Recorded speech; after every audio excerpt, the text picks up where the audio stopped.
Could you request everybody to mute themselves, please?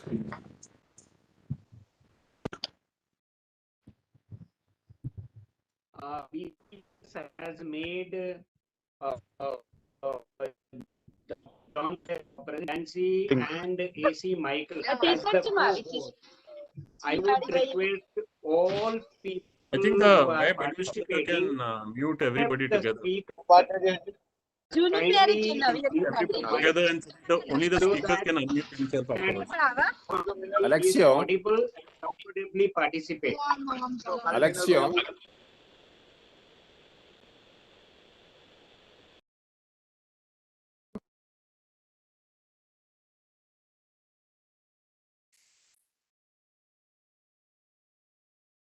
Hello, I've muted everyone. Yes. Okay. Yeah, that is good. That is good.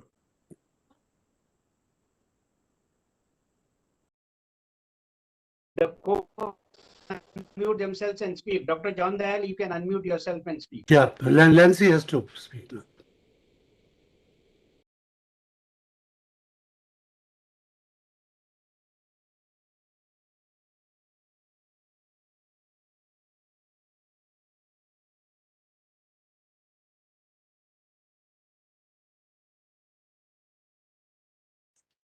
Lancy, over to you.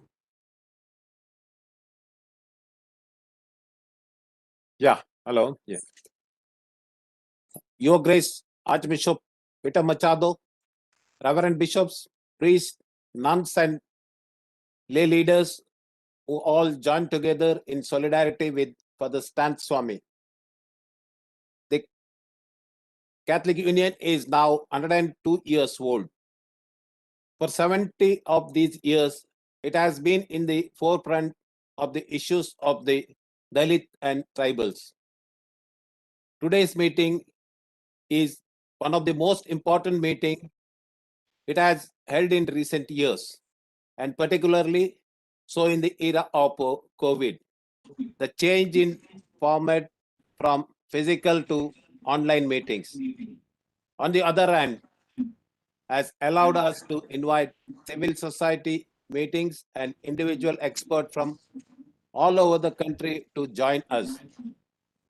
Our tribute today to Martyr Jesuit Father Stan Swamy or Stanislas Lutz Swamy, to use his baptismal name, today allows us not to offer prayers and gratitudes to the activist priest, but in contextualizing his work to renew focus on the issues of the marginalized people, the Adivasis in particular, among whom he spent half of his life, and in whose cause one could say he achieved martyrdom while prisoners in the state. We focus, therefore, on totally misused law called Unlawful Activities Prevention Act, UPA. Stan as himself focused on the number of Adivasis arrested under his event in Jharkhand. The government admits there were 7,000 cases till 2019. Civil society estimates the number might be 15,000 by 2021 middle. Number of people arrested may be more, as some cases have several people held because of the conspiracy cases. There are two ways to pay tributes.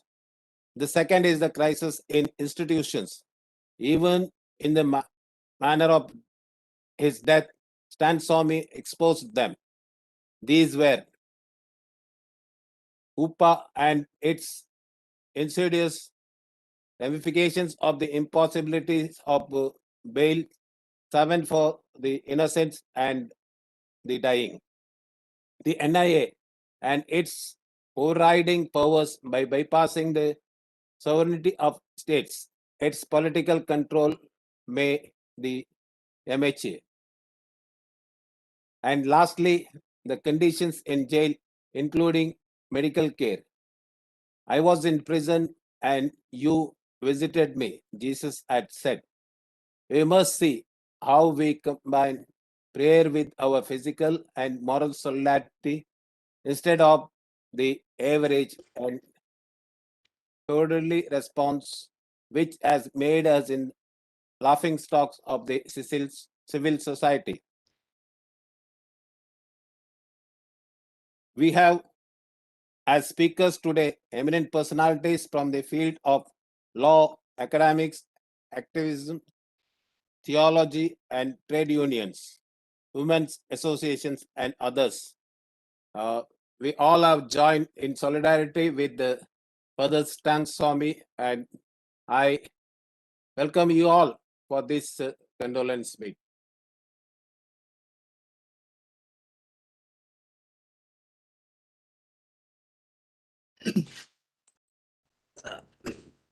Yeah, Thank over to you. John.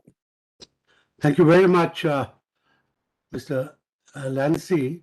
He is the national president of the All India Catholic Union and has been leading us for the last 5 years. Thank you once again for contextualizing this webinar homage and telling us about the focus on the people that Stan worked with and died for. We carry this forward in the first half of this 2.5 hour meeting. The first half will focus on the various issues, the legal issue, the issues of the forest people, the issues of conditions in jail, and how does this impact civil society in general. But to begin, may I request the Archbishop of Bangalore, who is the president of the Karnataka Bishops' Conference, His Grace Archbishop Peter Machado.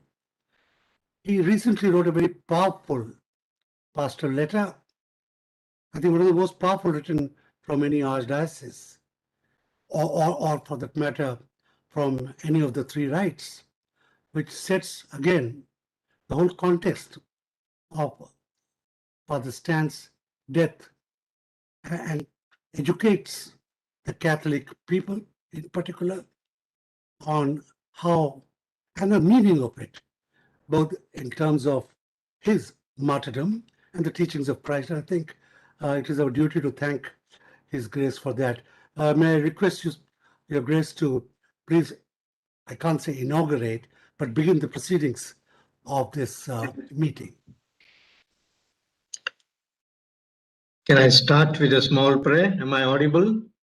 Very. Yeah. In the name of the Father, and of the Son, and of the Holy Spirit. Amen. Amen. Heavenly Father, we bless and thank you for this day.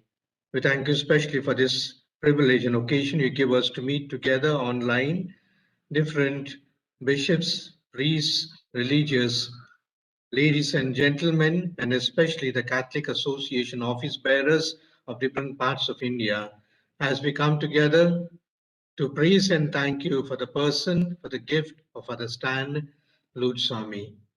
He has been a prophet among us.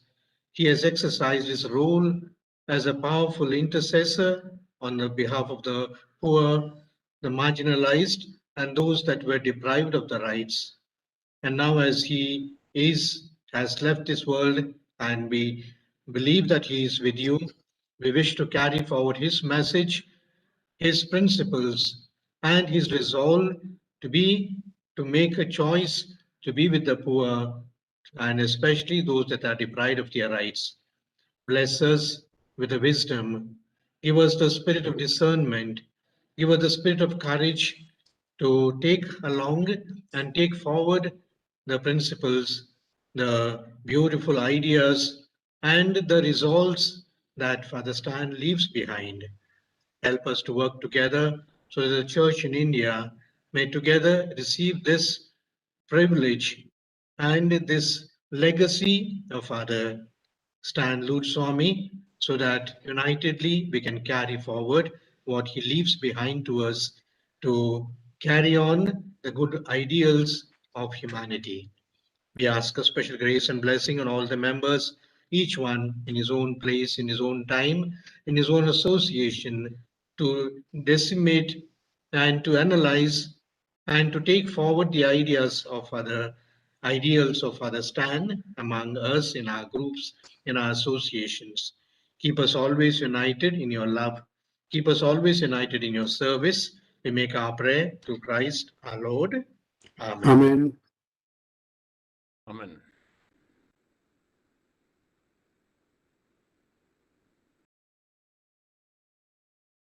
Shall I? Yes, Your Grace. Yeah.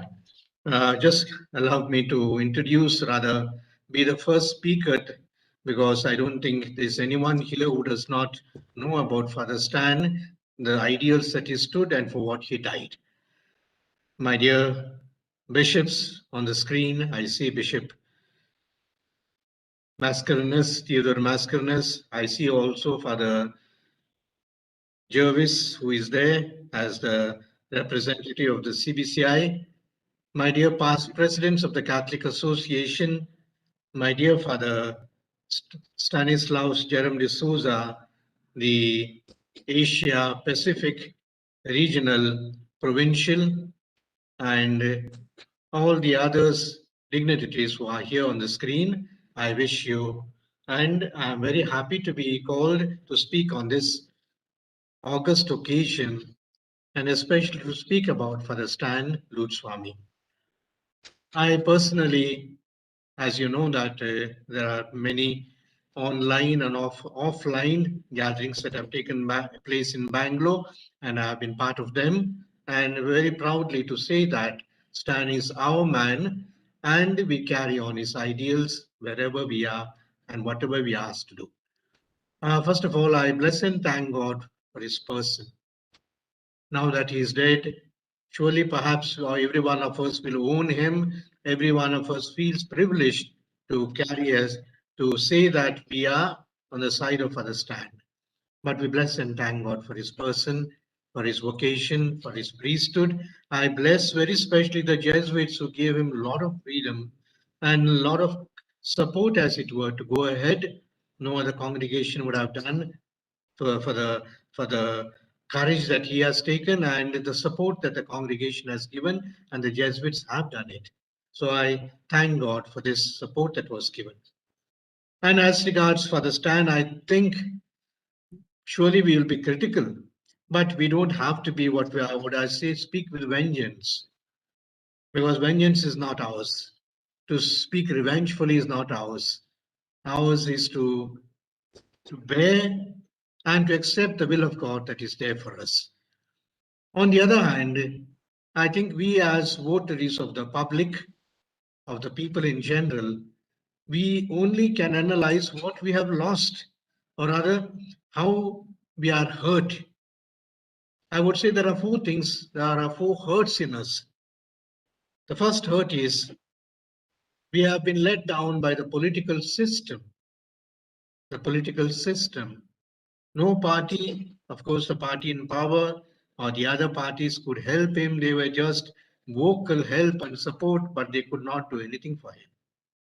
We are also let down by the legal system, unfortunately. You know, the legal system in India is supposed to be one of the best systems. It has come from the British law, and everything in India was very powerfully spoken of about our legal system. But I think in the case of Stan, it failed miserably. Not only that, the sections under which that he was arrested could have been challenged. The act itself could not be challenged.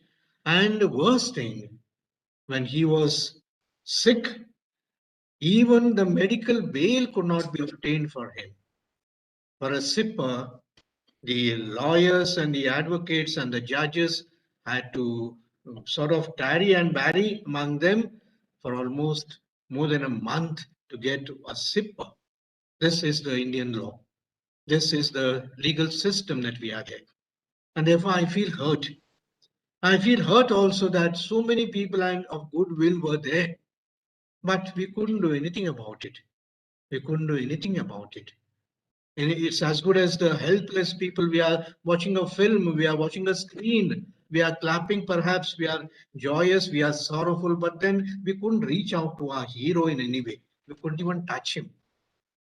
I feel sorry also, what we call for the apathy and indifference of the intelligentsia. So many newspapers, so many news leaders among us, so many intelligent people, professors, universities, etc. But nothing could be done. I think this is a failure, a total failure on our side. I hope we will take into consideration so that the next time when we get signs and symbols of this kind of failure, at least one of them gets up or one of them sort of makes active presence felt. Either the political system, either the legal system, either the masses as it were, or perhaps even the intelligentsia to the press and the public that can make impression. I would like to just say a few words. I would say what it stand for. Surely many things that you would say, but in his own words, what he started with and in the end he died for was, of course, he was a Jesuit, and you know the Jesuits are called SJ, and the J in Father Stan's life was not only Jesuits, but Jal, Jameen, and Jungle. The three J's. Jal is the water for which we are all, I would say, hankering or rather किसान आंदोलन चढ़ती कला विच है we are all thirsting for water, and therefore this water is important for us. And as a human right, as a dignified right, he fought for it. Secondly,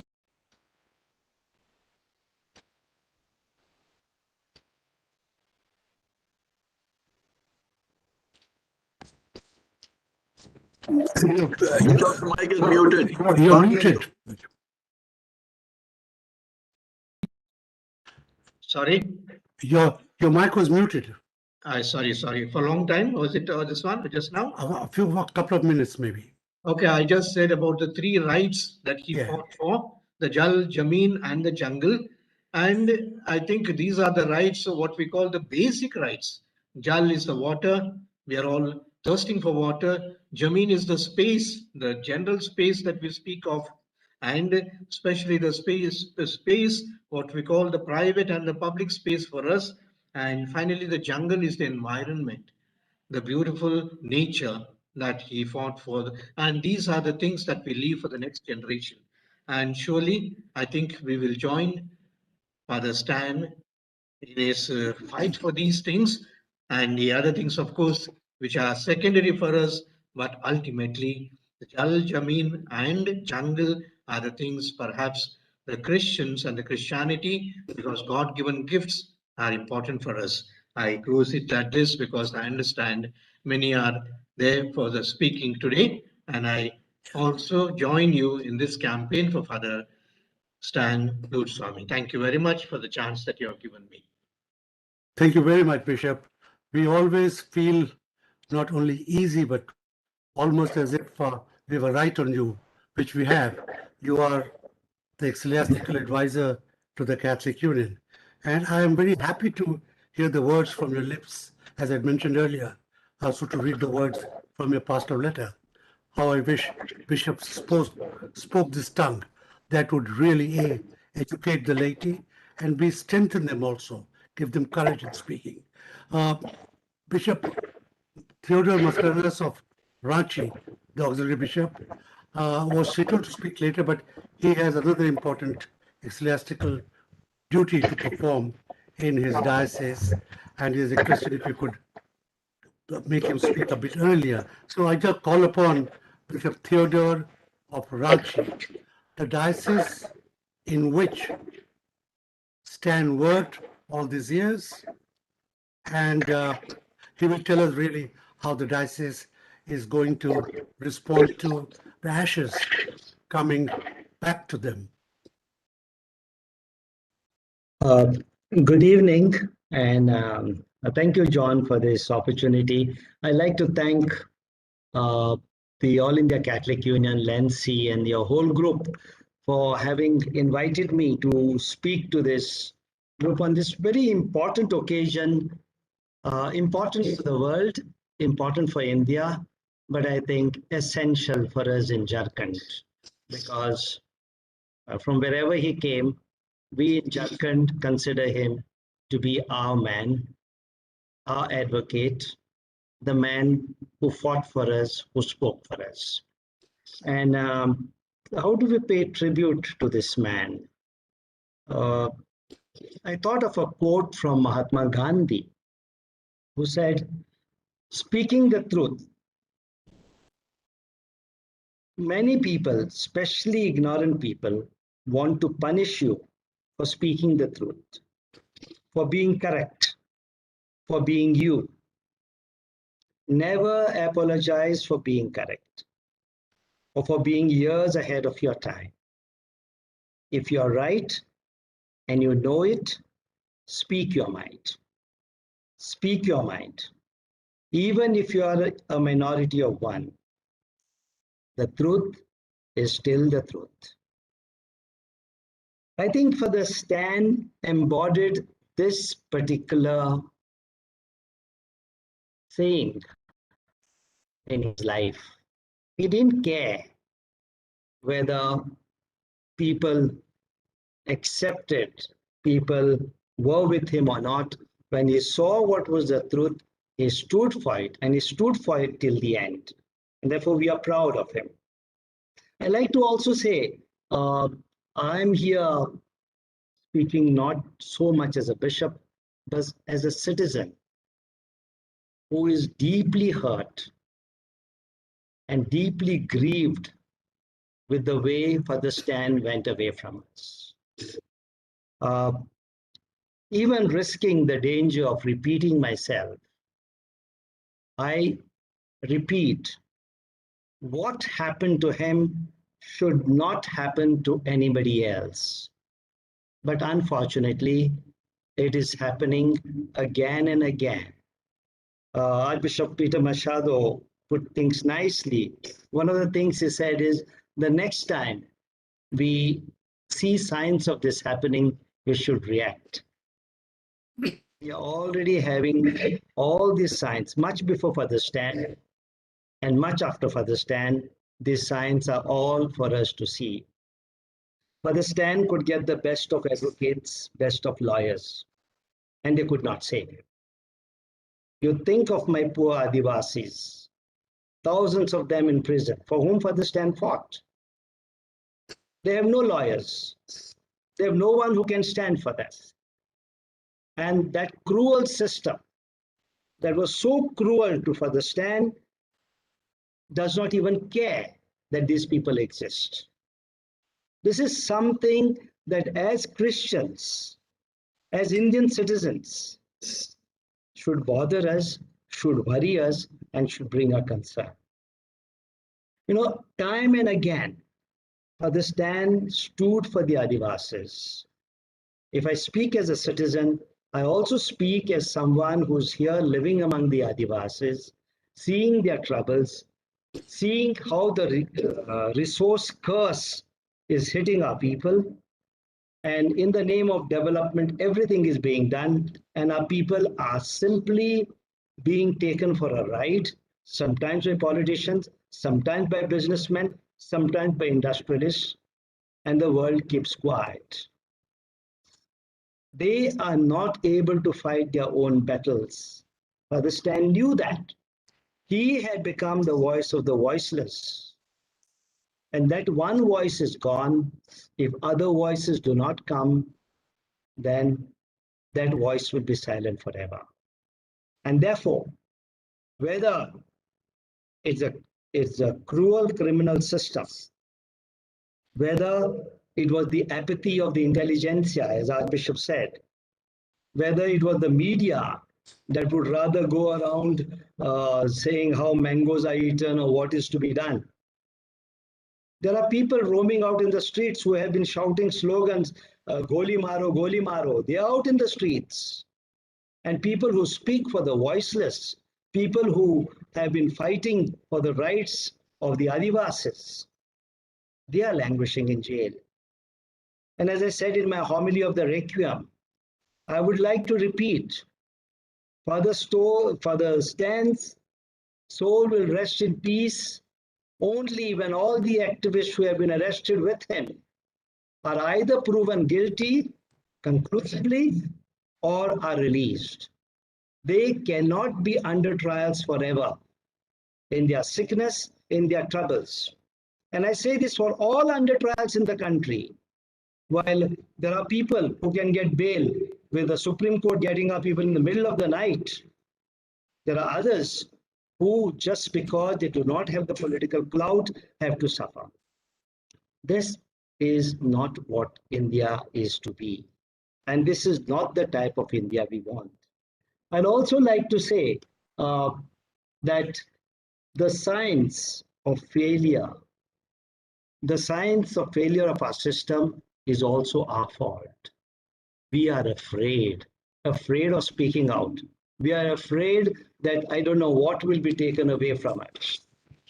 When Jesus has told us, fear the one who can destroy your body and soul. We are afraid of those who will destroy our body, those who will destroy our privileges, those who will destroy our rights. As long as we live in that fear, we will never have the courage to say what is the truth, to stand for the truth, even if you are a minority of one.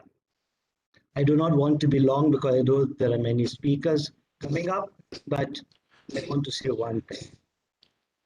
If we want our democracy to survive, if we want ourselves to be really free, it's not about this government, it is not about that government, it's about our system.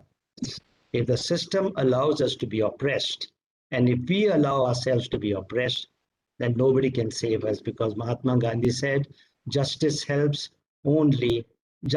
cannot help those who slumber. Justice helps only those who are vigilant.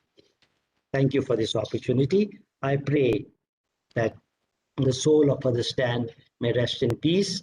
And as I say, it will rest in peace only if we continue his voice and carry on doing our duty. Thank you very much. Thank you, Bishop, and Johar once again for your presence here. Not only many, but some of the bravest voices in the country today will be speaking to us. This whole meeting is also on YouTube and Facebook. So those who can't join here for reasons of internet may possibly go there.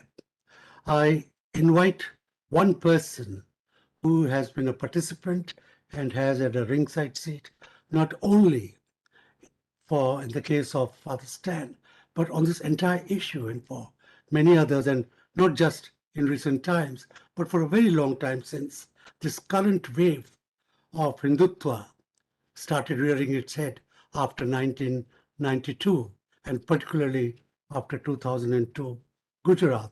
That is about when I first met now senior advocate Mihir Desai. He was the one fighting Stan's case in the High Court and possibly knows as much about UAPA, as we call it, as any judge in the country or any of those who actually made the law from the Congress to the BJP. Could I request Mihir Desai to speak to us on the issue? Thank you, and thank you for inviting me here. And I'm really feeling very humbled in the presence of all of you. I knew Stan since more than 30 years. We worked together on certain cases, etc. in Ranchi. I can see Rashmi here. He was also there earlier when I met him also. When you met Stan, he did not just meet you, he entered your life. He entered your life quietly with dignity, and he changed some part of you, and he created a permanent space in your heart and your mind for him. And that's what happened to me also when I met Stan. And therefore, when you see what is so heartening, okay, is that after his death and his arrest, basically, the basic purpose for arresting him was to ensure that there is a chilling effect on anybody speaking out against injustice.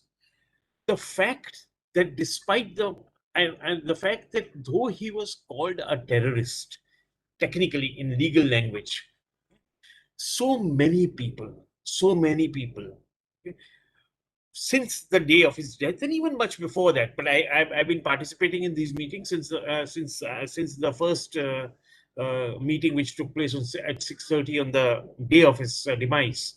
Okay. So many people have come forward boldly to say that we support Stan. We support not only we support Stan, but we stand by what he was. We stand by what he did. And I think that's something which is very important. And that message, okay, itself has ensured that Stan will live with us forever. And his message will live with us forever. Only one or two things I just wanted to add. That you see, Stan was charged under what is known as the Unlawful Activities Prevention Act. And the reason why we are opposing this law is not because we are supporting terrorism. Nobody will support, in right mind, will support terrorism.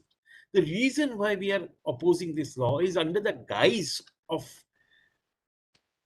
tackling terrorism. What the law does is puts large number of innocent people behind bars. Large number of innocent people are made to face trial. And that is precisely what happened in Stan's case. The problem, and even if you see the earlier laws, whether it was POTA or TADA, which were before the present UAPA, present shape of UAPA, those laws at least had a sunset clause. Those laws came with an idea that, yes, this is an emergency situation of terrorism. We have to deal with it. But after 2 years, the law will lapse, or the law will come back before the parliament. It will be debated, and only then it will be continued. UAPA does not have a sunset clause. So TADA got dropped, POTA was dropped. UAPA doesn't have a sunset clause. So it's a permanent law. Also, if you see under POTA, which was immediately before UAPA, okay, for the first year of your jail, harsh bail conditions were there. But after the first year, the normal conditions of bail, as would be applicable to any person arrested, would apply even to persons arrested under POTA. Under UAPA, that does not happen. Under UAPA, these harsh conditions continue to apply to you till your trial is over. And trials normally take 70, a minimum 8 to 10 years. And if you see the newspapers, one person was released just after 11 years, he was acquitted. And for 11 years, he was in jail. So quite a few people were released after 24 years because they were in jail for 24 years, etc., etc.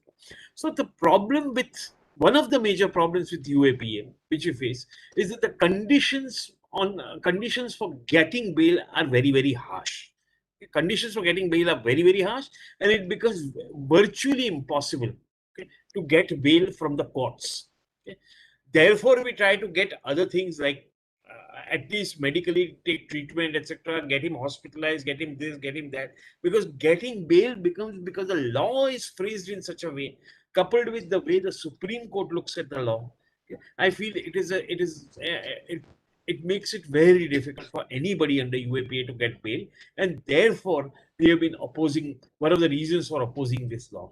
I will not take much of the time, but I do feel that it's important that, because all of us have come together, it's important also to put pressure on because recently the opposition party about 10 opposition parties also wrote a letter asking for removal of discharge of these accused, etc., etc. I think it's important right now to ensure that this momentum which is there today, the momentum which is built because of the treatment given to Stan, that momentum should not be lost. That momentum should be built, should be continued. And just as Sten was an absolutely non-violent messiah of the people, I think all of us should follow in his footsteps to ensure that what he started out to achieve, we are able to reach that target. So I personally feel it's important that we continue with the work he was doing. At the same time, important to oppose some of the draconian laws like TADA and like UAPA, which causes problems for any genuine, peaceful, non-violent protest to take place. Therefore, I think I would just stop at that, because there are so many speakers. I'll just stop at that, and again thank all of you for inviting me here. Thank you very much. Thank you very much, Mihir. You, in a way, also introduced the person who will now speak. Advocate Rashmi Karyayan was also a very close associate of Stan. In fact, this advocate who lives in Ranchi and has been involved in the work of the Jesuits of that province for many, many decades. He helped construct Agaichi, the place where Stan lived and worked, and the place from where he was arrested.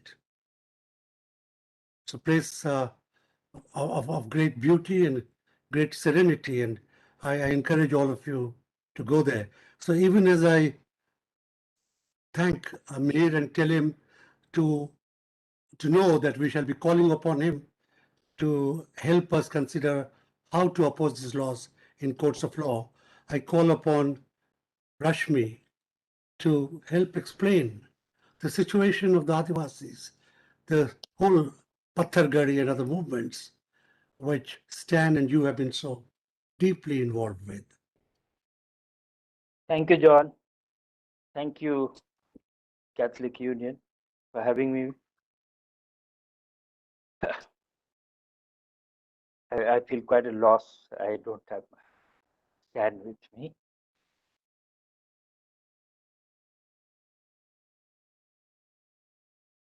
As Mihir said, very long association with Stan.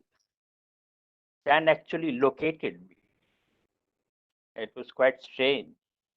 Because most people in my judicial world in Jharkhand took the trouble for all these years, not all these years, I would say at least till the 80s, when I, as a young greenhorn, started opening my mouth, and all the seniors got after me that you shouldn't do this. I mean, if you do this, the people will come to know all their rights. And it was quite a job. But wherever you went, the lawyers didn't talk about the fifth schedule of the Constitution, the rights that the scheduled tribe people have in our Constitution. There are more than 25, 30 articles which give specific rights to scheduled tribe people. It's just not that they are scheduled tribes and there is reservations in their job and studies. It's much, much more than that. Many people are aware of the Samta judgment because it keeps getting quoted. So that's all about the fifth schedule. And the fifth schedule is part of our constitution, which gives special rights for the protection of the land of the scheduled tribe people, as well as protecting them from money lenders. Now, one of the biggest money lenders now is the banks. But nothing much happens for the fifth schedule areas, and the protections that are given through the Tribes Advisory Council, it's quite a sad situation. I was going to say it's a joke, but I shouldn't say that. It's a joke. It's a very serious matter, but it is being treated like a joke. Basically, people think that 7.5% or 8% of the population having so many rights, but these 8% of the population have the, at least in Jharkhand, and in fact in all over the fifth schedule states, which are about 11 states in our country, right across the heart of our country, you can say, right from Himachal Pradesh, Gujarat, Maharashtra, right up till us, Jharkhand over the fifth schedule area. It's like the heart of the country where you have all the water resources, the jal, and you have the jungle, the forest resources, and you have the land. These scheduled tribe people, because of the protection under the fifth schedule, have more lands recorded in their names than non-tribal people living in this area. That's the conflict. And all that land has a lot of wealth underneath it, a lot of uranium, coal, iron, you name it, we have it. Anything you want, the jewelry that you see is being made in Rajasthan or in Gujarat, all the stones come from my place. Even the first atomic mine was discovered in near Jamshedpur. And you will be sad to know that this is where Stan was, and you'll be sad to know, and both of us, Stan and myself, and many other of our friends, we were surprised in about 25, 30 years ago when we came to know that the uranium, the ore that is taken for beneficiation to Hyderabad, after it gets cleaned, the water, the wastewater is sent back to Jharkhand, and it is just thrown away in the fields, and the children that are born have crooked legs, they don't have nose, some don't have ears. It was quite strange. So there are many things. In spite of being rich, people like to say that we are rich people, but absolutely poor. But that's not what it was. Basically, it is the rights that we have in our land, in our forests, and in our minerals, which Stan used to keep saying after the 2013 ruling of the Supreme Court, which said that whoever owns the land, the mineral underneath should also belong to them. But the law doesn't support this. We have different laws which say that the coal underneath belongs to the government, the uranium belongs to the whole country, things like that. Now, that was the land issue, which the fifth schedule protects us. Then came the water. Sure. The first dam that was built in independent India was in Jharkhand, the Damodar Valley Corporation. You all will be surprised to know that the people whose lands were taken away in those dams, and naturally, if you build dams in hilly regions, the lowlands will get flooded first, and the lowlands are the paddy fields which get flooded. So the scheduled tribe people, or the people who were agriculturists, became laborers, and many of them till today, 1948 till today, many of the people in the Damodar Valley Corporation area, having 5 dams over there, the Tilaya Dam, the Maithan Dam, the Panchet Dam, and other 2, 3 smaller dams. But these 3 big dams, and they lose their land, they lose their water also, because the dams were made right at the border of Jharkhand. The water went, the land was inundated in Jharkhand, the water went to Bengal. The electricity was generated in Bengal, and the electricity goes there.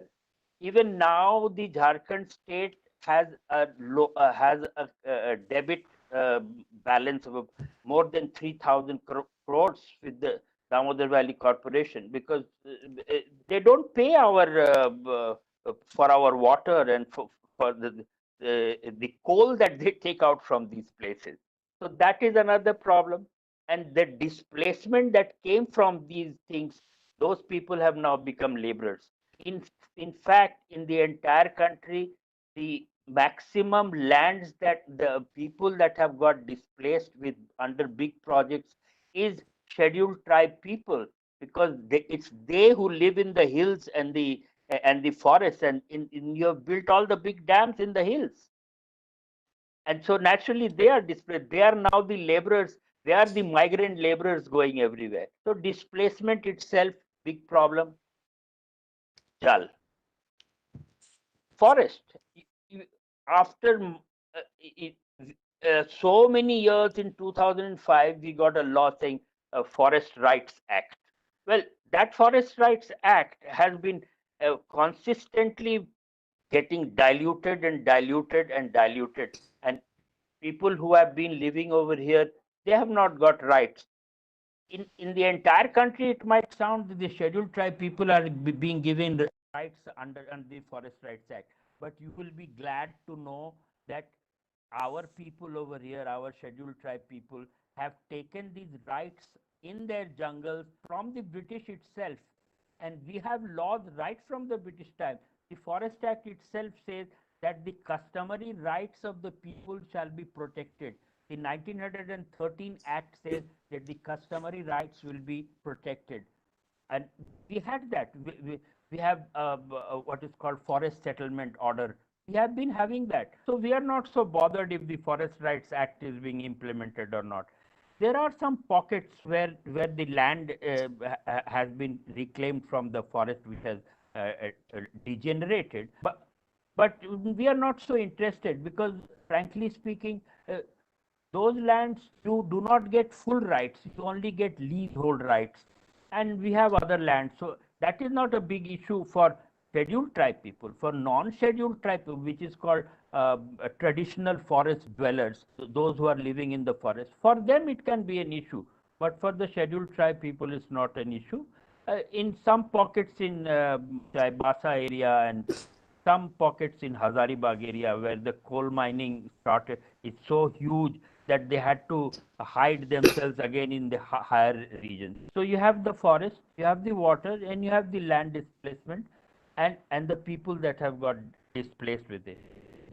All these three things together gave us our rights, and these rights were protected through the new law that we got in 1996 called the PESA law, that is the Panchayat's Extension to Scheduled Areas Act. Then another law we got in the Land Acquisition Act, which said that in the scheduled areas, this was the first time. The old law didn't have this. In 2013 law, it says that in the scheduled areas, if you take land for projects, for national projects, then you have to get the consent of the village, the Gram Sabha. Now, that is also not being used properly. It is being used improperly. In fact, it is. You can say that it is.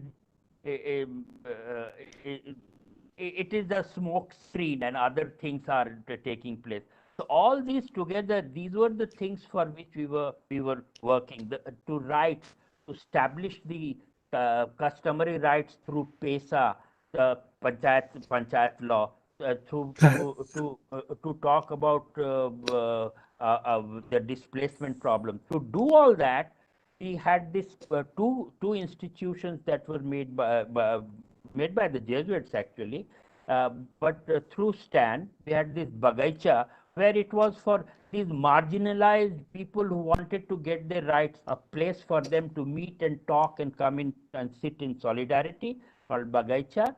And the second one was the Hoffman Law Associates, where we thought that the priests who are becoming lawyers, they will have a law office for themselves and maybe support the people through the law. Yeah. Hoffman Law Associates has not reached its zenith as yet. It's still in a formation stage, but I'm sure Stan's dreams will come true. Thank you. And I really say thank you very much for letting me speak on his behalf. And I really hope that, as Bishop Swamy said, that the best way to give tribute to him is to continue his works at Bagaicha as well as at the Hoffman Law Associates. Thank you very much, Rashmi. I think the two main speakers have explained the law and the landscape. I have many more important speakers, but not very much time, but I will call upon each one of them. May I first call upon arguably one of the most senior women activists in the country, Saida Hamid. I see her here. She has been twice member of the Planning Commission, for 10 years, was chair of the National Republic Commission, is, I think, the first woman Qazi. She can get people married off, and intervenes in many issues of theology, social action, civil society, gender rights, intercommunity harmony. Saida, a very few minutes, but I'm sure you will make much of them. Thank you very much, John. Am I audible? Very. Yes. Thank you, All India Catholic Union, and my dear friend John, who has called me, even I out of turn, and I have to, in advance, apologize. I have family illness, so I will leave right after my intervention. Friends, I'm here to pay my tribute to a man I never met, a man who has been in my heart, in my soul, a man by the name of Father Stan Swamy. And even as I talk about it, my eyes well up, because he was truly a martyr and what we call a shaheed.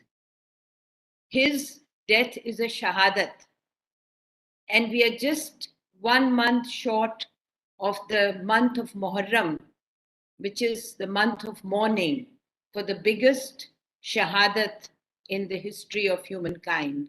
And I count Father Stan Swamy as one of those shaheeds. Friends, I studied in Catholic schools, and I grew up reading a lot of the Bible as I read the Quran. It ran parallel in my family and in my life.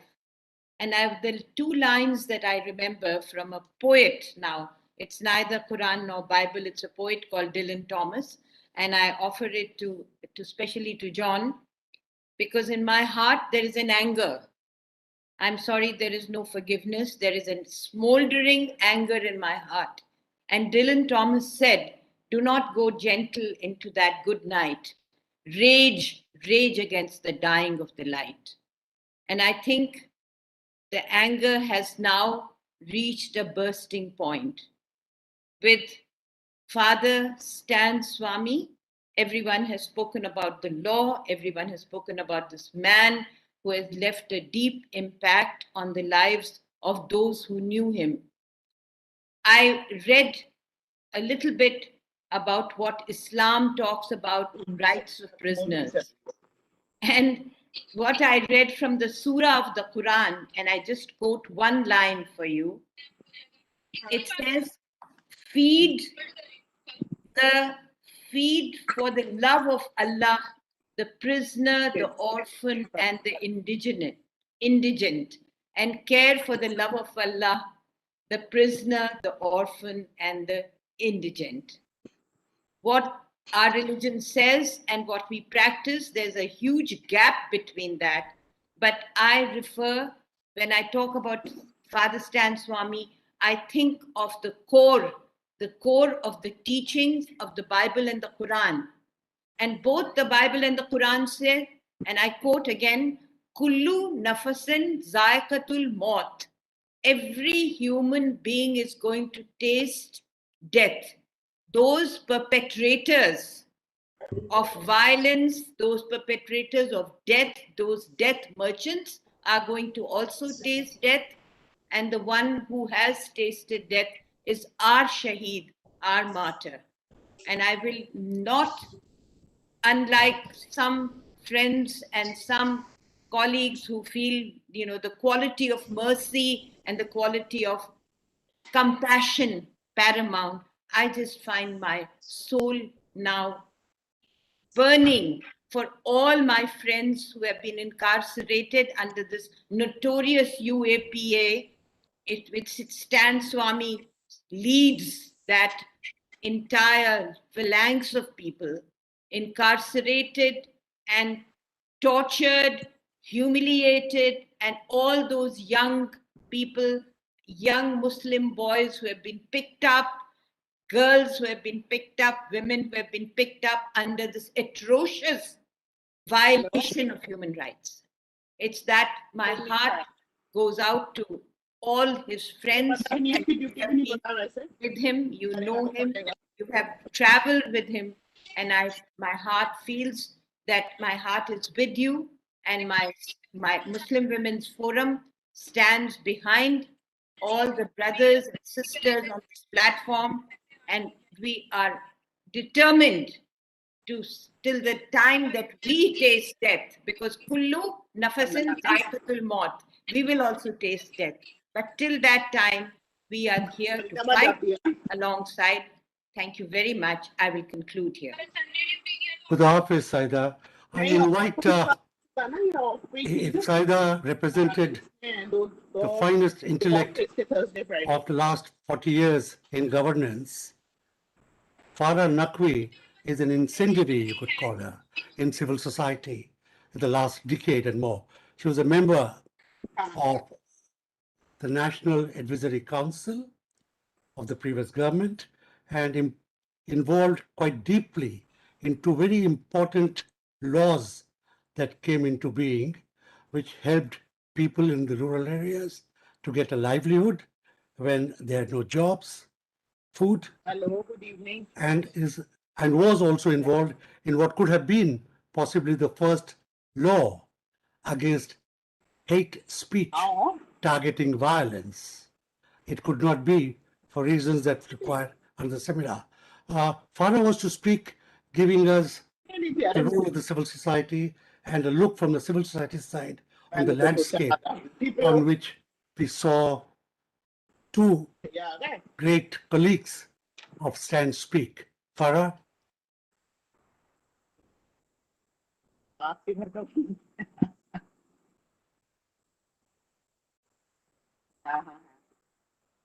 Can you hear me? Yes, now we can, yeah. Thank you so much. Thank you to the All India Catholic Union. Thank you, John Dayal, a dear and an old friend. It is truly an honor and a privilege for me to be here with all of you to pay my tribute to Father Stan Swamy. I won't, as I see there are a lot of speakers here, but let's just very briefly make a few points, and let me pick up from some of the things that Mihir Desai, who fought so long and continues to fight so hard for many of those who are falsely incarcerated under the UAPA. Let me pick up from some of that and from what some of the other speakers have said about what does this moment mean and where do we go from here?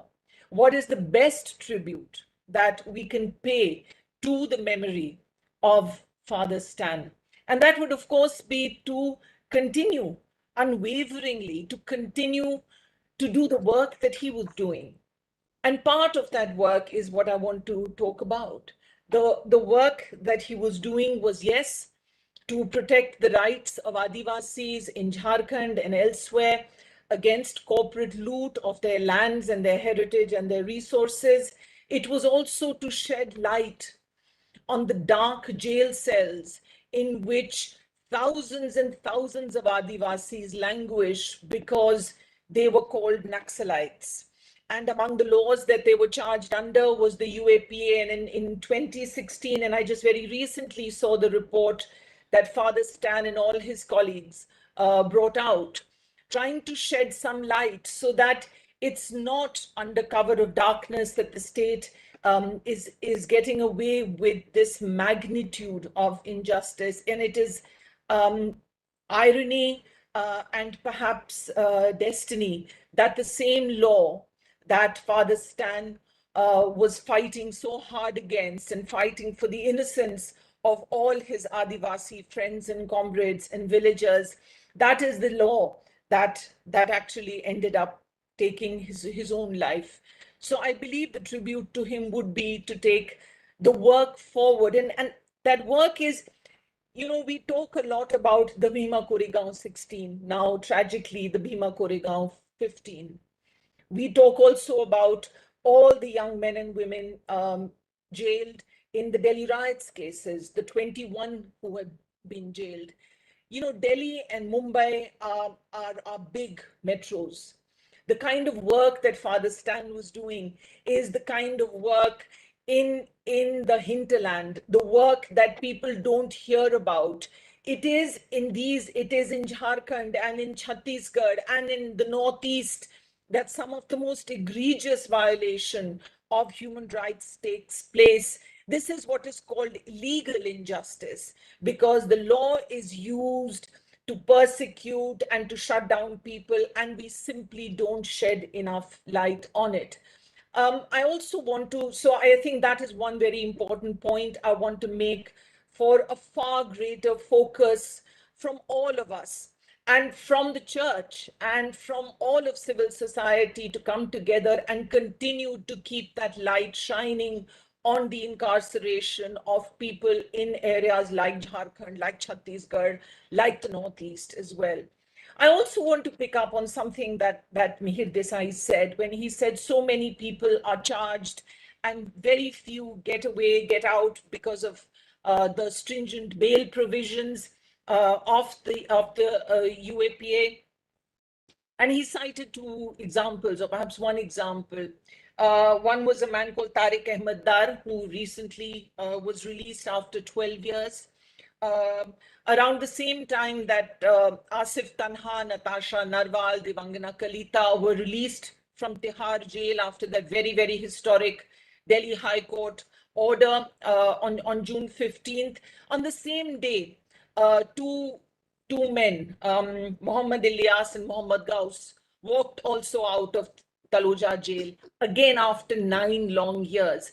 The point I am making is that we need to understand these laws are persecuting everybody, but they are persecuting Muslims, Christians, Dalits, and Adivasis disproportionately.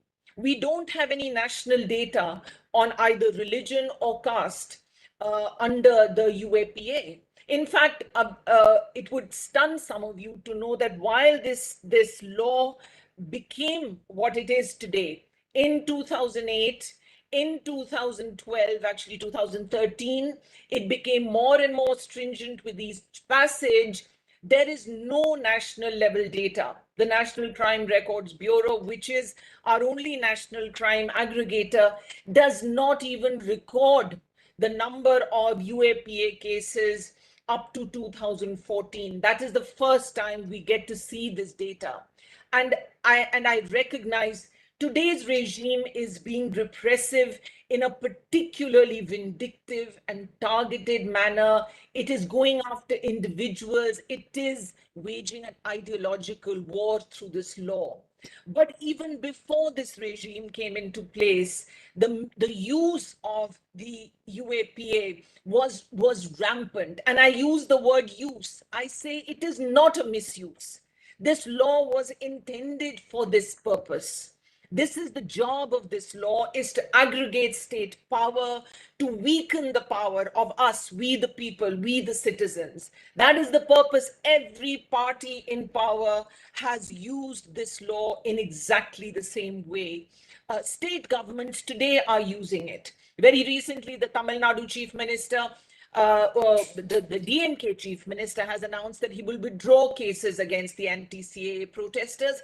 But it should stun us to know that in 2019, Tamil Nadu recorded 270 cases, new cases, under the Unlawful Activities Prevention Act. This was under the AIA-DMK government. But that is a stunning figure. That is number 2 after Manipur. In the last 4 or 5 years, there are over 145 new cases in Kerala, which is headed by a left government. My point simply being this is a structural battle. It is also a political battle. But the data tells us that, look, if we look generally, so I'm saying that under UAPA, we don't know what is which minority is being targeted, which caste is being targeted. But it is important for us to know that across the board, if you look at under trials in India, you will discover that, the Dalit population may be 16 point something in the general population, but the under trials will be 20%. Adivasis are 8%, but in our prisons as under trials, they will be 10%. Even Christians, even Muslims, The under trials, Muslims are 14%. The under trial population is almost 19%. Christians, just 2.3% of our country, but under trials are 2.7%. It is only minorities, it is only Dalits, and it is only Adivasis who are represented more in the prison population than they are in the general population. This shows you a fundamental bias of the general legal criminal justice system, and I dare say it is going to be far worse if we start actually breaking down the over 7,000, yes, over 7,000 people currently in jail in India under the UAPA. Let us look at each one. You know, the tragedy would be if we don't come together and we lose interest after beyond Bhima Koregaon and beyond the Delhi riots cases. This is a much deeper, wider, and longer battle. Mihir Desai also made a reference to the opposition party leaders having written a letter to the president. I welcome that letter, and I've written recently about my reservations also, because that letter, while it says that people should be held accountable for the institutional murder and death of Father Stan Swamy, the letter does fall short of saying withdraw this law. And frankly, for anybody who says that this law is fighting terror, nobody wants terrorism. Nobody likes terrorists. But if any agency, the NIA, is using the UAPA to go after Stan Swamy and Sudha Bharadwaj and Umar Khalid and Safura Zargar, it is really not catching the bad guys. So it's doing us a national disservice in doing what it's doing. This law has no place in the statute books of any civilized democracy. And I believe the best tribute we can pay to Father Stan would be for all of us to come together, for the church and civil society and everyone to work. I think it is an incredible opening that we have. More and more people are interested. People didn't even know, didn't hear about this law until this terrible tragedy took place, until Natasha, Devangana, and Asif were released because of a historic bail order. There is a moment in the air when people are talking about this law. This is the moment when we need to come together and say, get rid of it altogether. I thank you. I may have taken too much time. I thank all of you. I thank you, John, for asking me to be here. My condolences once again to all of Father Stan's friends, his colleagues, and his comrades. Thank you.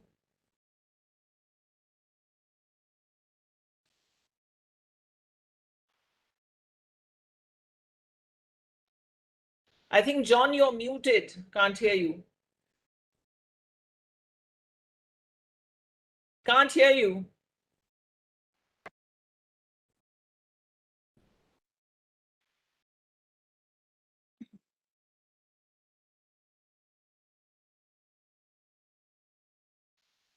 Dr. John Dayal, there is some problem with your audio. We can't still hear you.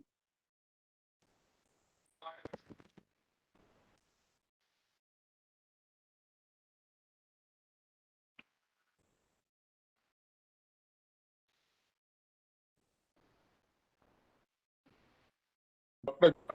John Dayal, please Can you hear me? unmute. Now we can hear. Okay. I think there was a power. The power is fluctuating here. Thank you, Farah, for that wonderful call. And I think this meeting will encourage people to hear that call and respond to it. I have two very important Jesuits on my list before we conclude the session.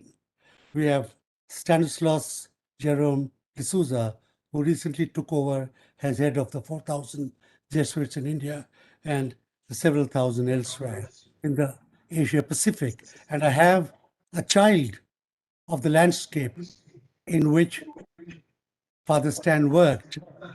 This is Father Vincent Eka of the Indian Social Institute of Delhi. Father Stanislaus has given a very important call in his letter to the Jesuits, and I'll ask him to conclude this session. But now I call upon Vincent Eka to speak from the soil.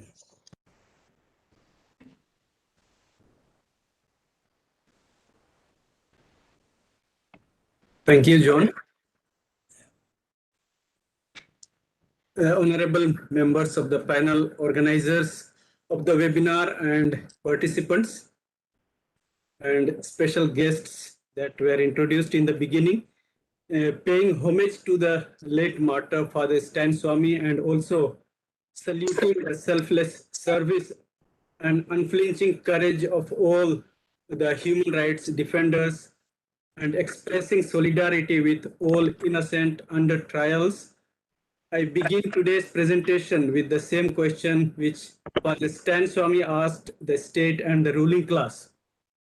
The time has come that all of us start asking questions, and maybe similar questions as Father Stan asked.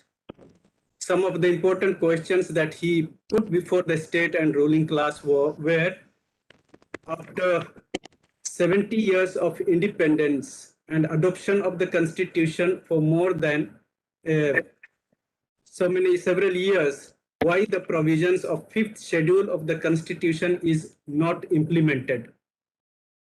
As we know, the fifth schedule speaks about special provisions for scheduled tribes and also the formation of tribes advisory council, which is the apex body for the welfare of tribals, constituted of tribals for the welfare of community in consultation with the governor, which is non-functional in all the scheduled states. Second question that could be asked, or Father Stan always asked, was how the provisions of much acclaimed act, that is a law, PESA Act of 1996, was conveniently ignored for about 20 years in the 10 scheduled states. This act for the first time recognized the fact that the Adivasi communities in India have had a rich social and cultural tradition of self-governance through the Gram Sabha. On the one hand, when this act speaks many good things, but nothing seems to be translated on the ground. 4A of the same act, 1996 PESA Act, says a state legislation on the panchayats that may be made shall be in consonance with the customary law, social and religious practices, and traditional management practices of community resources.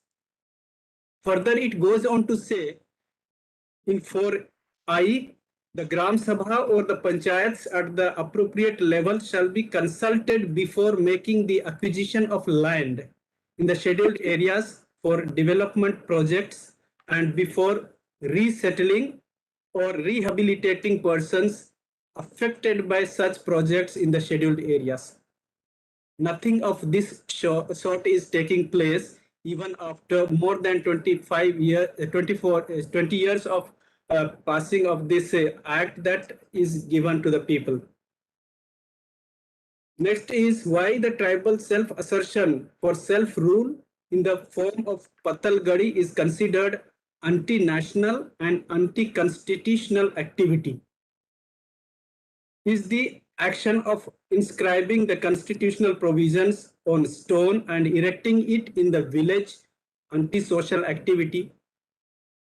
As we know, Pathalgadi was a symbol of asserting their customary rights and practices and demanding tribal self-rule in the manner enshrined in the Constitution of India. And how it became anti-social, anti-constitutional, nobody knows.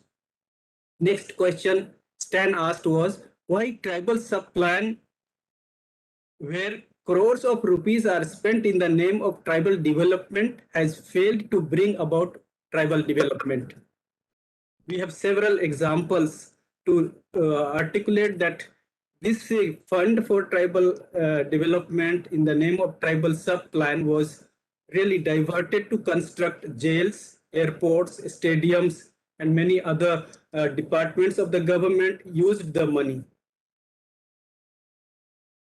Next question was why the Forest Rights Act 2006 has failed to provide forest land for the landless people. Next question, why the Samta judgment 1997, which says that the minerals or the natural resources belonging to the tribal land belongs to the owner of the land, is not accepted by the state and central government. We also heard, as Katyayan said, that some laws do not support this judgment of the Supreme Court.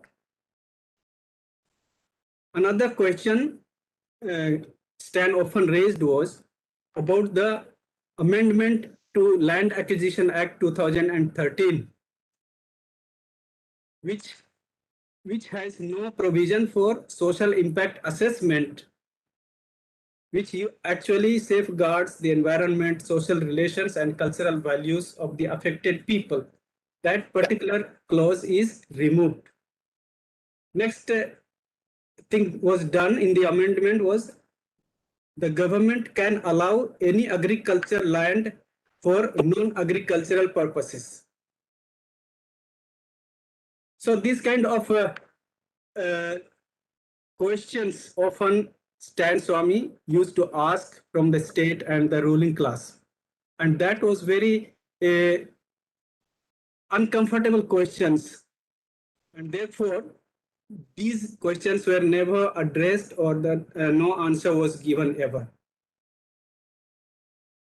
Many other people in the Jharkhand region or the tribal regions of central India in the past have asked similar questions.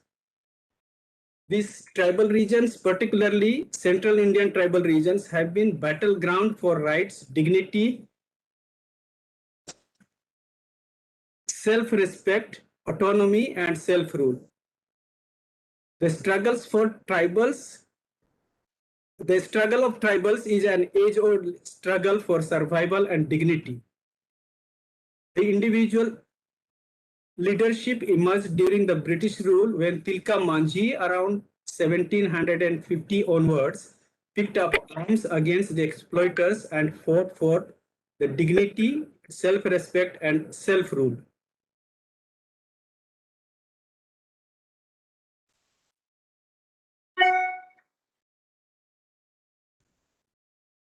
Hello.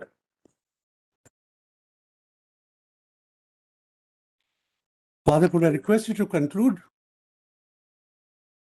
Okay, I'll conclude. I was just speaking about the struggles and uncomfortable questions that Stan asked. These kind of questions, many people like Tilka Manjhi, we have Sidhu Kanhu, Chand Bhairao, Fulo Jhano, Tantia Mama Bhil in the Bhilwara regions, Gundadhur in the Bastar region, have asked similar questions and they were all martyred. What I want to say today is, in the fight for survival, the individuals have always been targeted. But I would say as long as the community survives, the struggle for survival continues. And therefore, in the words of Viktor E. Frankl, who says, to live is to suffer, to survive is to find meaning in the suffering. If there is a purpose in life at all, there must be purpose in suffering and in dying. We find this translated in the life and works of Father Stan Swamy.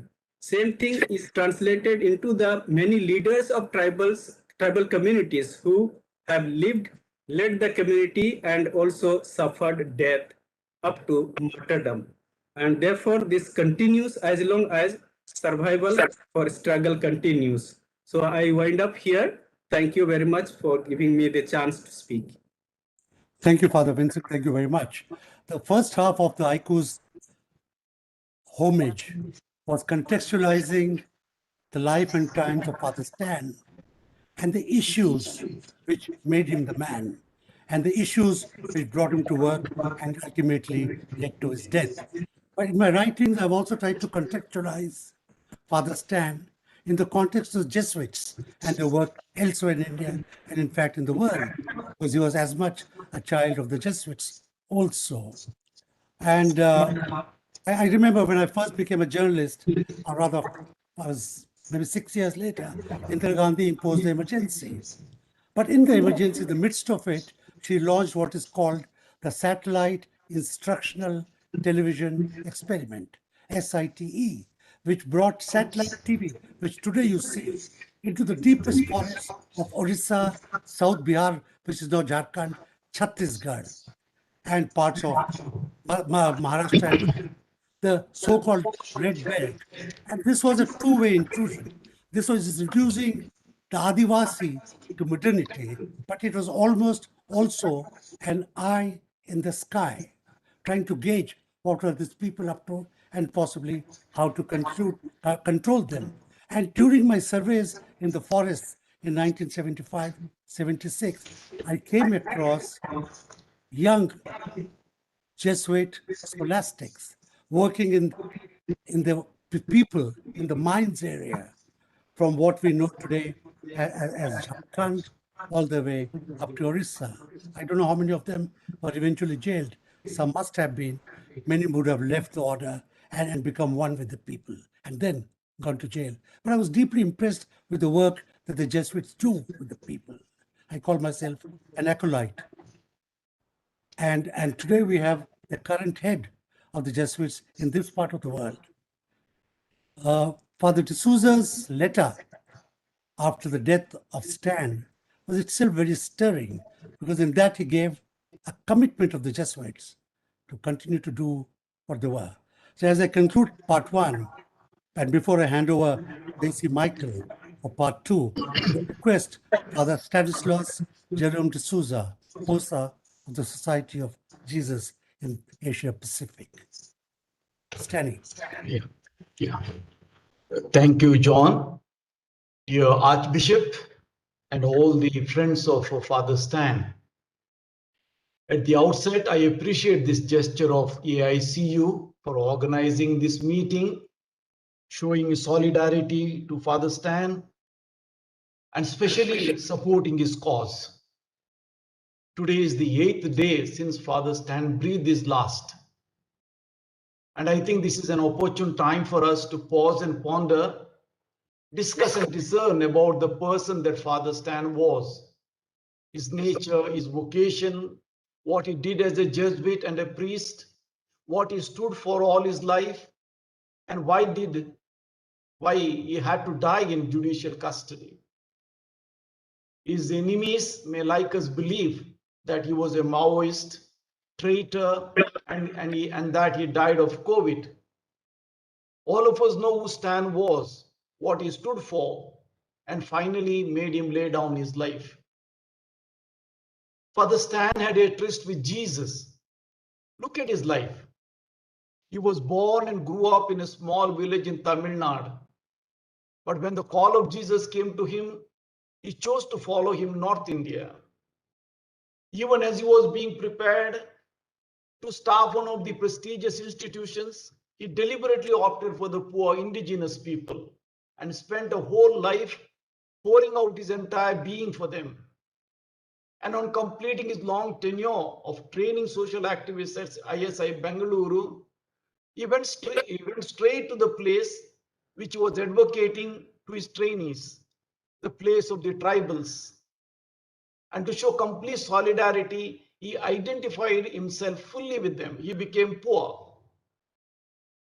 The reason for the definite choices of Stan is that he knew Jesus intimately. He not only loved him and followed him closely, but almost became like him. He not only chose the poor, but completely identified himself with the poor as well. He sacrificed and suffered for them. He was harassed, humiliated, and hounded just because of his staunch support for the struggle of the Adivasis and the Dalits. Finally, his death was hastened because of the brutal treatment that was meted out to him in the custody. On his death, his enemies must have thought that Stan has disappeared. Just look around. There's a new sprout. There's a new shoot sprouting already from the felled tree in the form of new life, new awakening, and new commitment. The whole world seems to be charged with the energy of Stan. I'm sure you know that Father Stan does not like us to sing his glory. He wants us to be true Christians. He wants us to walk the way of the Lord. He wants us to reflect and represent God and intervene powerfully and bring justice, freedom, and equality to all, especially to the last, the least, and the lost. In other words, he wants us to have a heart for the poor, the weakest. He wants us to walk with the poor and work for them. He wants us to fight for human rights and work for the release of many innocent human rights defenders who are languishing in the jails. The death of Father Stan has been a kairos moment for us Jesuits. We have been meeting regularly to find pathways to continue his legacy. We assure you that we'll continue our mission to work among the poor. We will also work for the release of the people languishing in the jail. We'll continue to work among the Adivasis. I firmly believe that Father Stan is with his and our Father in heaven, and that he will whisper a prayer for us so that we may always be faithful to our Master and Lord and become like him, like as Father Stan was. May his soul rest in peace. Once again, thank you very much for organizing this meeting and showing solidarity and support to Stan and his cause. Thank you very much. Thank you, Father Stanislaus. Now we go to the second section of the program, which simply is just paying tributes to Father Stan for the life he lived for. We have a long list of speakers. Therefore, I request all speakers to make use of 2 minutes allotted to them in paying tributes to Father Stan. Before that, before I invite the Deputy Secretary General of CBCI, Father Jervis, I would like to inform all of you. At this moment, we are discussing about the downtrodden for whom Father Stan worked. But in the national capital of India, just a few hours ago, in the South Delhi, a Catholic church of Syro Malabar Rite was demolished by the government authorities, which was existing there for last 15 years in a temporary shed, a tin sheet shed with red stone. They demolished it. So that is the conditions of our country today. It's just not in Ranchi, even in the national capital, the freedom of religion or the rights of people are being trashed. Therefore, may I now request Father Jervis D'Souza, the Deputy Secretary of CBCI, to speak, please. Thank you, Mr. A.C. Michael. I hope I'm clear. Yes, Father. Dear Archbishop Peter Machado, Ecclesiastical Advisor of AICU and Archbishop of Bangalore, dear Bishop Theodore Mascarenhas, Auxiliary Bishop of Ranchi, Father Jerome Stanislaus D'Souza, Southeastern Provincial Society of Jesus, Father Fraser Mascarenhas, Mr. John Dayal, Mr. Lancy Dakota, Mr. Michael the Vispara, senior advocates, fathers, sisters, friends of Father Stan, and all collaborators for justice. On behalf of Catholic Bishops' Conference of India, I offer my deepest condolences and prayers on the sad demise of Father Stan Swamy, an 84-year-old priest who was under arrest from October 2020. Father Stan strove to uphold the rights of the Dalits, tribals, poor, marginalized, and all oppressed in society. And for the very cause of justice for which he was fighting, he himself was denied that justice. In our context today, we read and hear of so many prominent intellectuals, writers, poets, activists, student leaders, that have been arrested because they question all that is happening in our society. And we wonder if we have lost our basic fundamental rights. Father Stan spent 9 months in prison, was denied bail 4 times. He had Parkinson's disease and other age-related ailments. All this gradually took its toll physically on Father Stan, but not his spirit. Someone said so beautifully, in his death, Father Stan has given life to thousands who will continue to fight for justice. Truly, so much like Christ or another Christ. We resolve then to continue the struggle to fight for justice. And while we pray that God grant eternal rest to his soul, we join our efforts with those still languishing in the prison.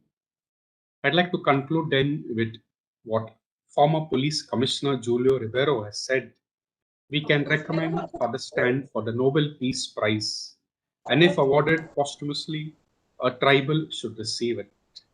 On behalf of CBCI, I thank the Jesuits, Father Jerome Stan de Souza and his family for the gift of Father Stan to the society, Jesuits, and to the Church in India.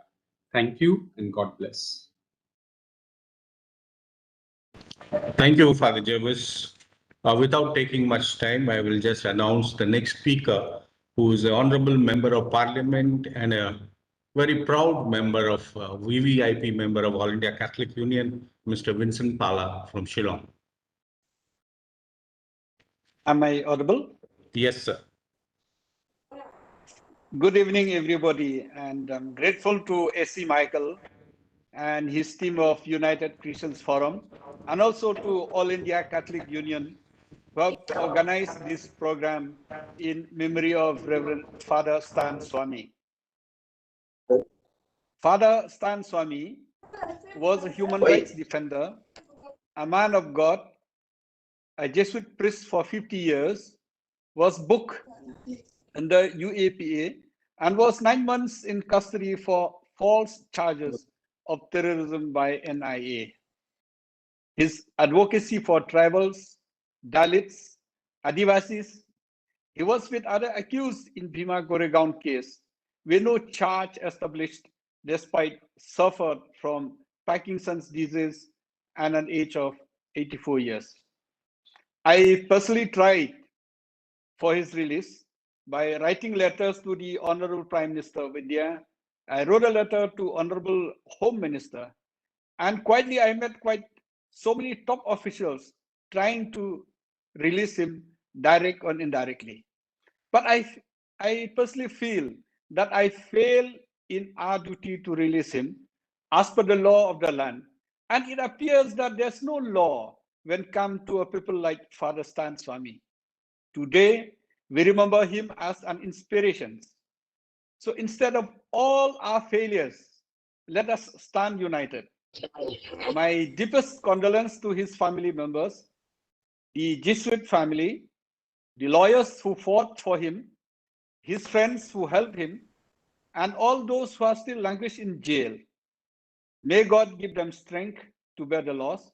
Let us pray to God that his soul will rest in peace. Like Father Machado has said, we should not stop our fight, but we should only continue our fights unitedly. I think as member of parliament, I'll be happy if you give me some clues or some help to me, so assisted me in taking up the matters in parliament in terms of any discussions. Thank you very much. Thank you, all of you. Thank you, sir. May I now invite Father Joe Manath, the National Secretary of CRI. Am I audible? Yes. Okay. Whether my video is on, I have no idea, but I'll start. Thanks. Thank you, Father. I want to say 5 points in about a minute. Right now, the whole tone is about what happened at the end of his life and the involvement of the government. I want to say something else. Maybe, see, when I was a young priest, I've listened to Stan. I admire him for these 5 things. One, an intelligent man who did not use his religious life or academic brilliance to seek a career, but to serve people. That doesn't need explanation. That's my first point. Two, in a talk to us when we were young priests, he challenged the Catholic institutions to do more to admit poor people who cannot afford to pay college fees, rather than admit those who could afford it. He challenged Catholic institutions, including the Jesuits. I remember this. So it is not just that towards the end of his life he challenged the government. He's been challenging things unfaithful to Christ within the church itself, and that took courage. That's the second point I want to say. Because failures are found not only in the government but in all of us. And three, groupism is prevalent, whether in politics or religious circles or whatever. That is, it's easier to identify myself with my race or caste or tribe or jati or subgroup and see others as enemies. And this creates whether it's race in the US or caste in India or whatever. Now, this also gives marks the face of as Christians, Catholics. We betray Christ and we are unfaithful when we follow tribal, caste, linguistic loyalties than what Jesus stood for. So, Stan was not promoting his own jati or language group, but a group to which he did not belong ethnically. I wish more of us had this kind of large heart to see all human beings as human beings, rather than be concerned mostly about promoting a group which we define as our own. Fourth, and that's the last stage that's best known, is challenge to use his intelligence to take on and speak up for the rights of those most deprived. That's many have spoken about it. I will not dwell on it. And my fifth point is, while doing this, in any picture, he looks serene, joyful, and loving, not a hateful man. Now, I believe that the dead gain nothing from our compliments. If remembering him helps us to be better human beings, all this kind of things serve a purpose. That's what I believe. I like to end with a quote from an American friend of mine, Kevin, and his wife, Crystal. Kevin told me, my Catholic education has made me colorblind. I said, Kevin, I don't follow what you say. Now, Kevin is an Irish American. His wife, Crystal, is German American. What he meant is, because of my Christian faith and my Catholic education, doesn't matter for me what a person's skin color is, what his race or nationality or where he's from. And I could see that that's the way he related. I wish all of us had this kind of openness. Maybe whatever we claim is our religious faith, and if we claim to believe in God, may it help us to see all human beings as God's children and treat them with love and respect, especially those who are often treated as non-persons and not worthy of respect and dignity. I think that's Stan has been a powerful reminder of that, and that's what I like to repeat. Jesus, people like me claim to follow, and we fail. Jesus could not be bought or threatened into. Stan also could not be bought or threatened into conforming. Maybe truly be genuine human beings, care for other human beings as precious. That's it. Thank you. Thank you, Father Joe. I have not noticed Mr. Tapan Bose joining in. Are you here, Mr. Tapan Bose, at the moment? Yes, I'm here. Yeah. Would you like to take your time, sir? You want me to speak now? Please, sir. Thank you. I don't think there are any words that can explain the tragedy and the manner in which our dear Father Stan Swamy was killed, custody by the Indian state. And it is a sad reflection also on the judiciary that it had failed him completely. An 85-year-old person, a gentle priest, suffering from advanced stages of Parkinson, unable to hold a glass of water himself. The court dilly-dallied, on taking a simple decision as to whether he should be allowed to have a sipper, a straw, to drink water. There cannot be anything more scandalous and tragic and shameful than what the manner in which he was treated. I've known Stan since the 80s, when I started also working, inspired by him and other friends, on the Adivasis, for the Adivasis. And here was a man, I realized, who had gone there as a young priest and teaching in a Hindi medium school in Chaibasa. In the summers, he used to go with his students to their village and spend time to learn and understand about the Adivasi, their culture, their system. And as he told me, that it is every time an encounter, he realized the value system and the culture of the Adivasis was so much superior to us. He said to me, Tapan, I went through a somersault in my values when I realized how the Adivasi culture is integrated with nature, and they believed that you take anything from nature, you leave something for nature. And there are so many stories he told us. But what comes through and what I have seen him and many others who have worked with him in his deep and absolute commitment to the Adivasis, to help them fight, to help them preserve their culture, their society, their value system. And he saw the clash between the Adivasi and the Indian state is also a clash of two value systems. One is the value system of living with nature, taking from nature and giving back to nature. And the other is the acquisitive culture of capitalism, of private ownership, of taking over everything, and treating people and nature as nothing, as dirt. And Stan was committed. And I think the reason the Indian state was so very unhappy with him, because under his guidance and his leadership, and the manner in which he was engaging with young Adivasi activists in Bagaicha, is to make them aware of their rights, make them aware that they have to resist, make them aware that they have to stand together. And it is the resistance against the encroachment of the state on the land, whether for mining or cutting down the forest for commercial purpose.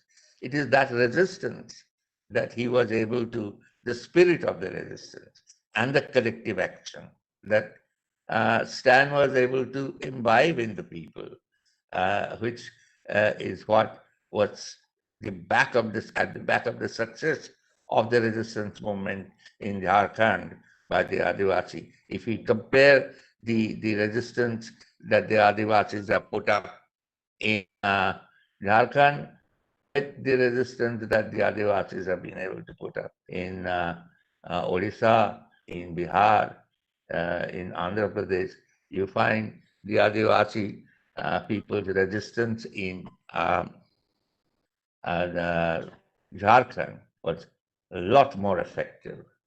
And Stan was at the back of this, along with other friends like Sanjay Vatsumalik and others, the Jharkhand Andolan.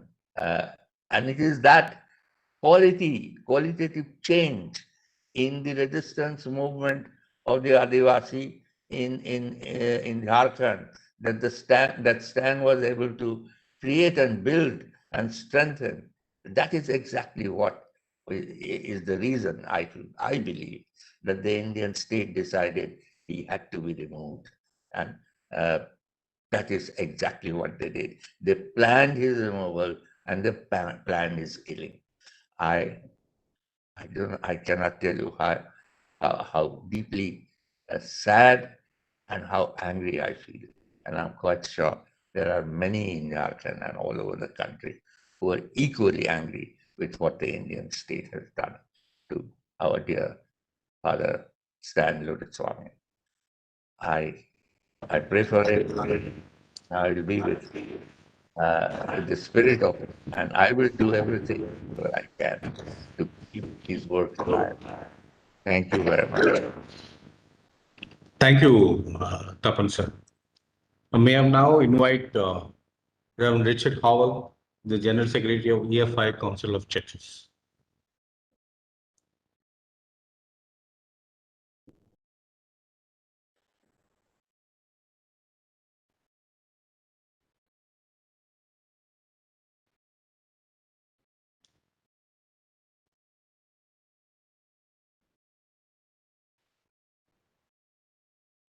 Yeah.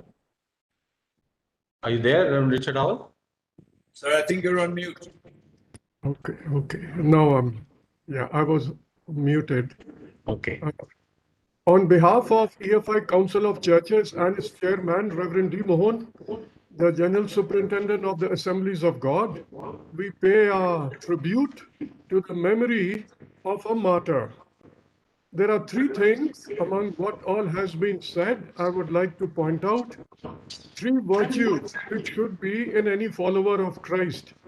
First is faith, second is love, and third is hope. It's repeated over and over again in the scripture. Faith in a living God.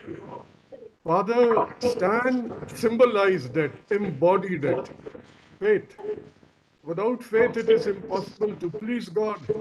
He knew there is a living God who listens and hears. Secondly, it's the love for people, for God's creation. Without love for God's creation, he would have never gone there. Nobody would. Thirdly, hope. Never give up hope. The hope comes from the resurrection of Jesus Christ. Jesus rose again from the dead. He suffered. He was crucified. He was betrayed. He was rejected. The judge of all was being judged by Pilate. And he told him clearly, you would have no authority over me unless it was given to you by God. Other three things that he worked, and all of us need to be working, is we work for truth. Bible says the truth will set you free. Secondly, we work for justice in the midst of injustice. Father Stan symbolized it. Thirdly, we work for peace in the midst of violence. So faith, love, and hope were the values that he embodied from the living God he worshipped. And hope of resurrection, of having a glorious body, one day justice will prevail. Otherwise, why should we fight for justice? Justice will prevail, naya savera hoga. Aankh khulegi, neend tootegi to savera hoga. That, I think, he symbolized it, and we are grateful to God for a witness, a memory that he has left. Friends, and I conclude with this, there are many languishing in jails. So the memory and the remembrance of Father Swamy should motivate us to continue the struggle for truth, justice, and peace. God bless us. Amen. Amen, Reverend Richard Howell. Thank you. Now we will hear to Dr. Vincent Rajkumar, who represents the counterpart of All India Catholic Union. There is a Christian Union of India, which is of Protestant churches. Dr. Vincent Rajkumar. Thank you, Mr. Michael, for this opportunity. Since many of our friends have spoken about Father Stan in many ways, I would like to pinpoint the condition in which that Father Stan was killed. The cruel, governmental ways of understanding of our faith and our commitment to the people, and also where we look for justice which is denied to us in judiciary, and also people who are looking at the 84-year person in such a crude and different form, reveal to us that we are, in the name of democracy, living in an autocratic rule. So the death of Stan Swamy, Father, must open our eyes to see our world clearly. I know that Father Stan from 1970s, with whom that I've been trained as a student, always involved in the societal analysis. And he encouraged the priests and the sisters and the religious leaders to analyze the whole situation and link up that situation in the faith perspective. As Christ has very beautifully done when he started his ministry of Kingdom of God, he went into the towns and villages, analyzing the whole situations, and said, these are they who, like people who are harassed and helpless. And then he started a compassion mission. Compassion normally we understand as a charity. But in Jesus' understanding, he puts himself into the pain and an agony of his people, inviting passion of people as his own. In the same level, Father Stan committed to Jesus, committed to people, with vulnerable people, the marginalized people in the Adivasis areas, analyzing the whole situations and find out they are harassed and helpless people because of somebody who exploited them. And in that kind of a context, his commitment is also exactly the commitment of Jesus. And he paid the price at the end. And the people after the death of Jesus thought the movement will die down. But the movement raised back again through resurrection of Jesus.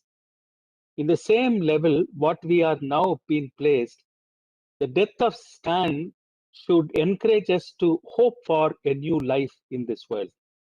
And he revealed the present position of our government and revealed the present position of our people, and also revealed to us the faith perspectival living of Jesus in our day-to-day life as Christians. Normally, unfortunately, we are gathered here after the death of Stan. We always very late in our commitment. We are more like a casualty department. When something has happened, we like to bandage the whole situation. But we are not involved in making everything possible when everything goes on in the situations what we are facing today. So my commitment, along with our fellow brothers and sisters, is let Stan's death open our coming together in order that we will fight for justice and fight for equal rights for ordinary people who are living in the margins, and build up a new community as Jesus and Stan made us to understand what is meant by humanity and common persons. Thank you for this opportunity that you have given. Let us work together for common humanity. Thank you. Thank you, sir. After Saida Madam and Farah, we have not heard a lady voice. So may I now request Mariam Madam to join us from All India Democratic Women's Association.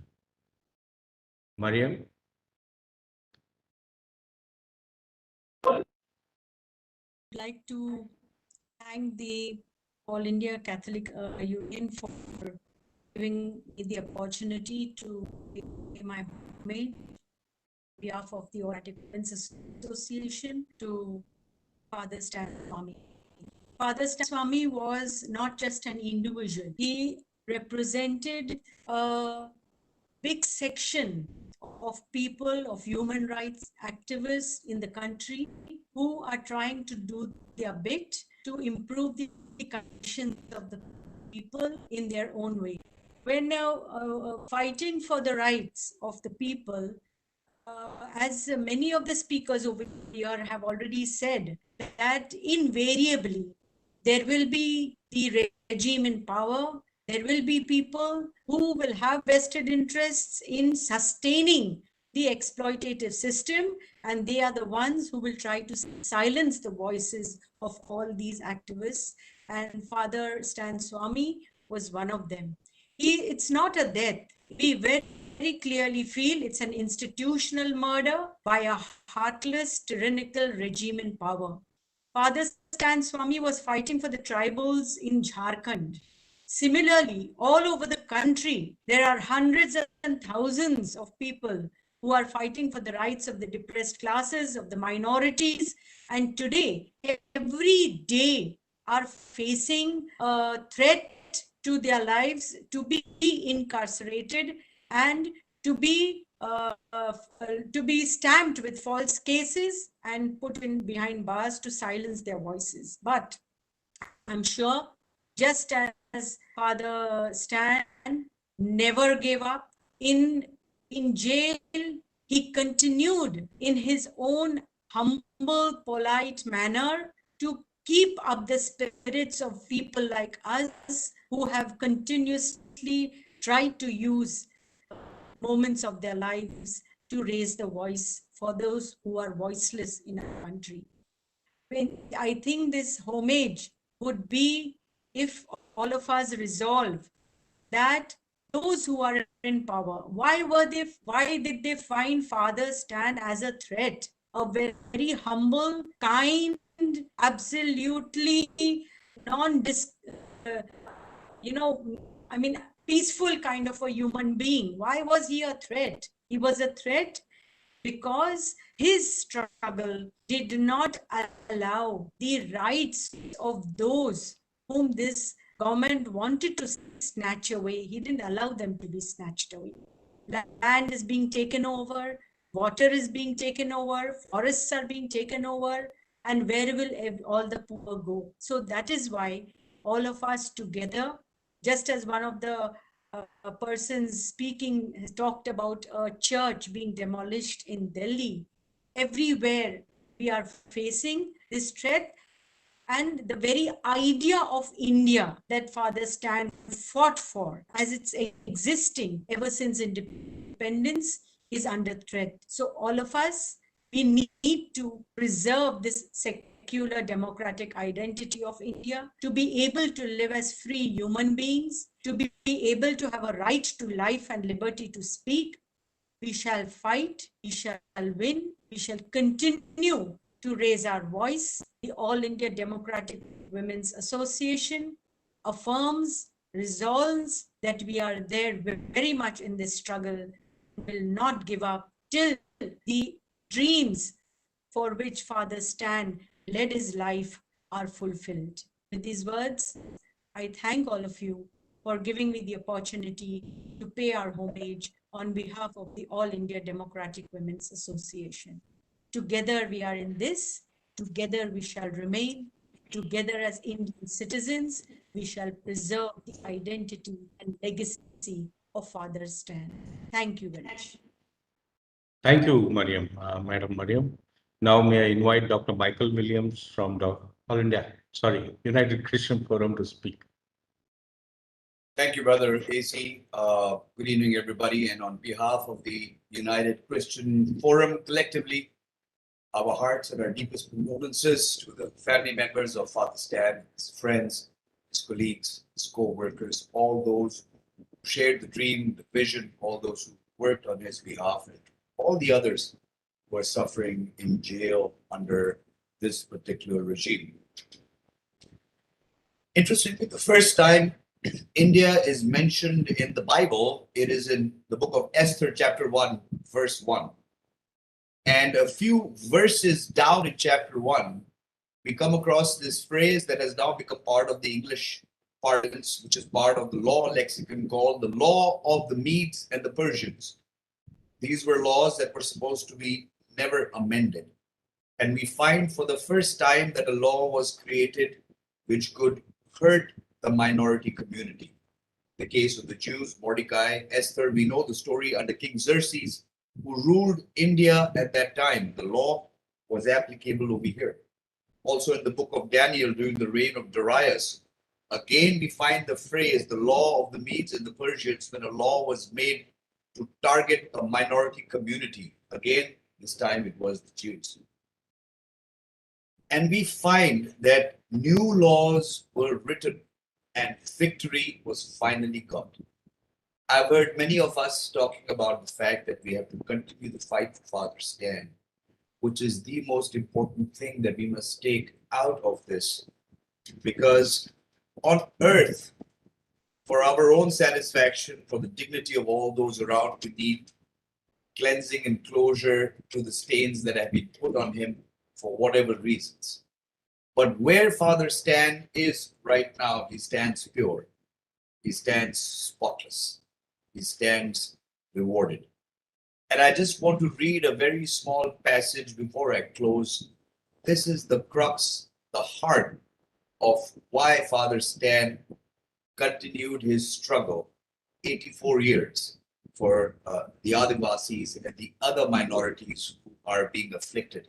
And this is taken from the book of Matthew, chapter 25, verse 34. It says, "Then the Lord will say to those on his right, 'Come, you who are blessed by my Father, take your inheritance, the kingdom prepared for you since the creation of the world. For I was hungry, and you gave me something to eat. I was thirsty, and you gave me something to drink. I was a stranger, and you invited me in. I needed clothes, and you clothed me. I was sick, and you looked after me. I was in prison, and you came to visit me.' Then the righteous will answer him, saying, 'Lord, when did we see you hungry and feed you, or thirsty and give you something to drink? When did we see you a stranger and invite you in, or needing clothes and clothe you? When did we see you sick, or when did we see you in prison and go to visit you?' And the Lord will reply, 'Truly I tell you, whatever you did for one of the least of these brothers and sisters of mine, you did for me.'"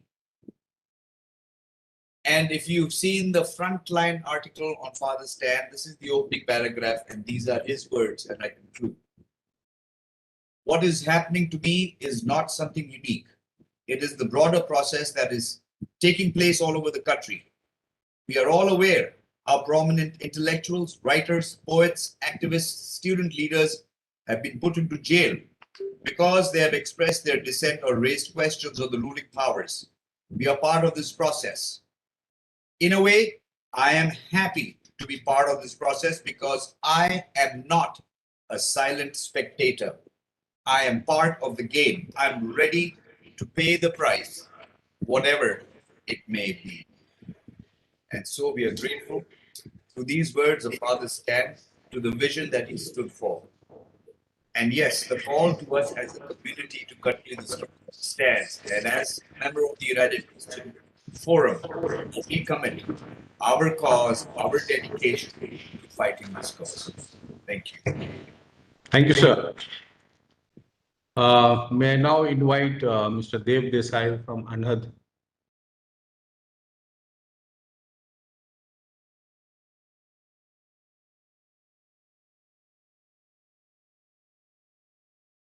Earlier, I was informed that his house is flooded. He may not be able to join, but I saw his name in participants. That's why I called out. May I now request Manjula Pradeep from Dalit Human Rights Defenders.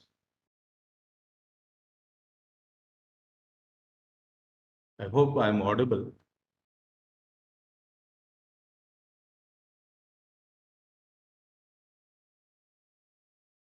I can still see the name Can here. you hear Yeah. me?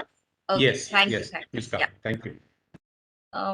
Friends, the lives of marginalized communities in India is at stake, and number of courageous human rights defenders who are defending their rights is also at stake. Father Stan Swamy was a fearless fighter and an inspiration to all of us who are defending the rights of the most deprived communities. We do know that what was happened to him is inhuman and unjust, and we at Dalit Human Rights Defenders Network give our tribute to this great soul. His work and contribution in changing the lives of the Adivasis in Jharkhand and other parts of the country shall remain in our hearts, and his historical work will keep inspiring many of us to bring changes in the lives of our communities. We salute Father Stan Swamy. Thank you so much. Thank you, madam. That's quite quick. May I now invite ADF India Director, Mrs. Tamina. Thank you. It is an honor to be able to pay tribute to Father Stan. It is critical that we take this time to reflect on Father Stan's life and death. His life is a powerful reminder that our activism cannot be from afar. It's not merely Zoom meetings or checkbook charity, but rather day-to-day living with those who are marginalized. This incarnational living is how Father Stan lived and what Christ our Lord calls us to. And in his death also, Father Stan gives us a powerful reminder that this selfless living will cost us. Sometimes it will cost us our very lives. In his death, Father Stan has shown a light on how broken our system is, how weak and fragmented our responses are, and just how much more we need to work. It is my prayer that our Lord gives us strength and courage to stand up for and with those who are marginalized. And as we do this, may we find ourselves strengthened, just like Father Stan was. Our tribute to Father Stan. Thank you, Tammy. We couldn't hear Dev Desai from Ahmedabad, but now we have Mr. Ashim Roy from Gujarat Samajik Manch. Thank you for inviting me and giving this occasion to give tribute to Father Stan. So I would like to express on behalf of all the members organization of Gujarat Samajik Manch, and personally, because I have met many times Father Stan, and each time, whether it was in the seminar room or in the fields of Ranchi or in Jharkhand in many of the Chaibasa area, it's always an inspiration to see a person so dedicated to the cause that he believed in. It is really a tragic that he was murdered through an institutional mechanism which actually has broken all norms in this country. The institutional failure is actually stark clear today in the face of Father Stan's death. But let us all take the inspiration from what he believed in and try to avenge the tragedy that has happened to this country. His death, I believe, has already opened the conscience of not only the progressive people, but also has opened the struggle for a democratic India, this country. I believe that his death will inspire all of us to have understood and learned, like he did, to identify with the poor, with the working class, with the Adivasi, and with the Dalits. It's important for this understanding scientification that we learn and get inspired from Father Stan. To me, it's very important that we can all actually fight for the cause that he believed in. Part of it, I just want to inform you that the civil society and many organizations met on yesterday, and we are all going to celebrate, all going to stand with Father Stan on 23rd of, if I'm not wrong, 23rd of July in at least 100 cities together to say that we stand with Father Stan and we have believed that he was institutionally murdered. It's important that he stood for not only the cause of the people, but he stood for the defense of the dignity and defense for the right of dissent. Today, that right of dissent is in stake, and it is with that inspiration that he gave by his death that we'll continue to fight and continue to stand with him on 23rd of March to say to the state that listen to the voice of Father Stan. It will become a torrent and become a storm, but he will not die. And in every occasion that we remember him, we will his memory always with these words, I want all the members to pay homage and condolences to his death. Thank you. Thank you, Rasa. We have, let me call out the name scheduled to be spoken. Mr. John Samuel, Rujda Siddiqui, Sister Dorothy, Father Prakash, Ms. Nitisha Kalko, Reverend Vijesh Lal, Mr. Dolphy D'Souza, Mr. Alexander Anthony, and Mr. Rafael D'Souza. So may I now invite Mr. John Samuel from Christian Professionals Forums to speak.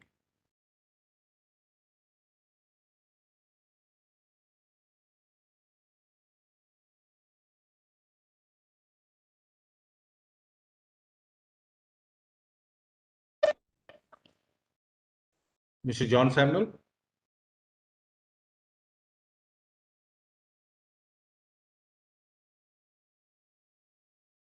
Okay. Next speaker, He has Rusta to- Siddiqui. Are you there? John Samuel is there. Yeah, he's there. I could also see, but I don't know whether he is unable to He hear has me. to unmute. No, he has to unmute himself. John, sir, can you unmute yourself? Can you hear me now? Can you No, hear me? we can see the host. Yeah, now we Yes, can hear see. me? Yes. Okay. I'd like to appreciate Mr. A.C. Michael and All India Catholic Union in bringing all of us together today, commemorating the death of Father Stan Swamy.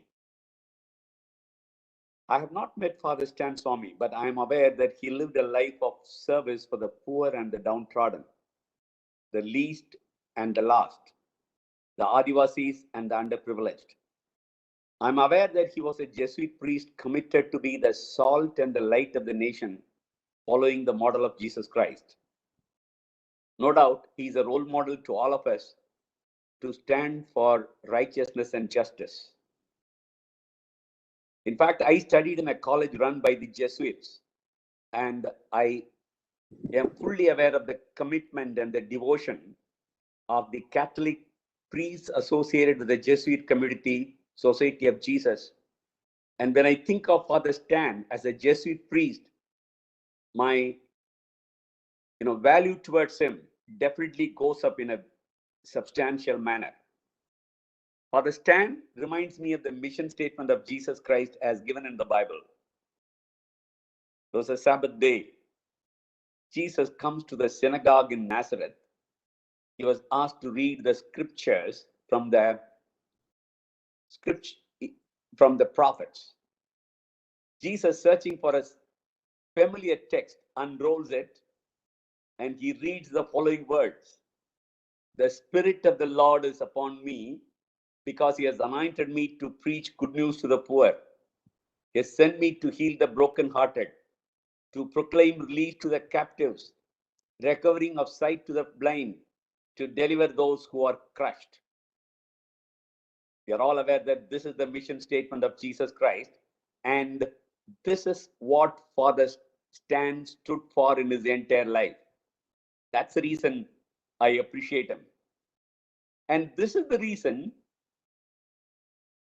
that we are called as God's called children: good news to the poor, healing to the brokenhearted and downtrodden, sight to the blind and light to the nations, release of the captives and the prisoners, freedom for the oppressed. Well, Father Stan was truly a disciple of Jesus Christ, and he followed the footsteps of Jesus Christ in every way. The Bible says very clearly in the book of Matthew chapter 5, "Blessed are you when they revile and persecute you and say all kind of evil against you falsely for my sake." How true it is today. And then the Bible continues, "Rejoice and be exceedingly glad, for great is your reward in heaven." Father Stan, great is your reward in heaven. It's true that Jesus Christ ushered in a new set of values in the Sermon on the Mount. He makes it clear with a new norm. He says, but I tell you, love your enemies, bless those who curse you, do good to those who hate you, and pray for those who persecute you. These are the words of Jesus Christ, whom Father Stan followed. I think this is what we need to follow as we commemorate the life of Father Stan today. Let me end my talk with this statement by Edmund Burke. He says, "All that is necessary for the triumph of evil is that good men do nothing." All that is necessary for the triumph of evil in India is that good men and women, good Christians like you and me, when we do nothing, when we are indifferent. This is a time to stand for justice and goodness.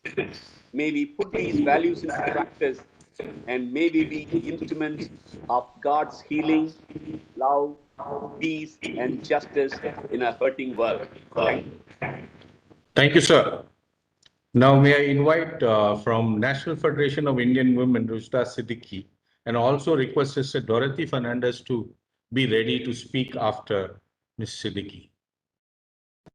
Thank you so much. And I would like to thank AICU for giving me this opportunity to pay a tribute to Father Stan Swamy. At NFIW, we do not see the death of Father Stan Swamy, we see his life.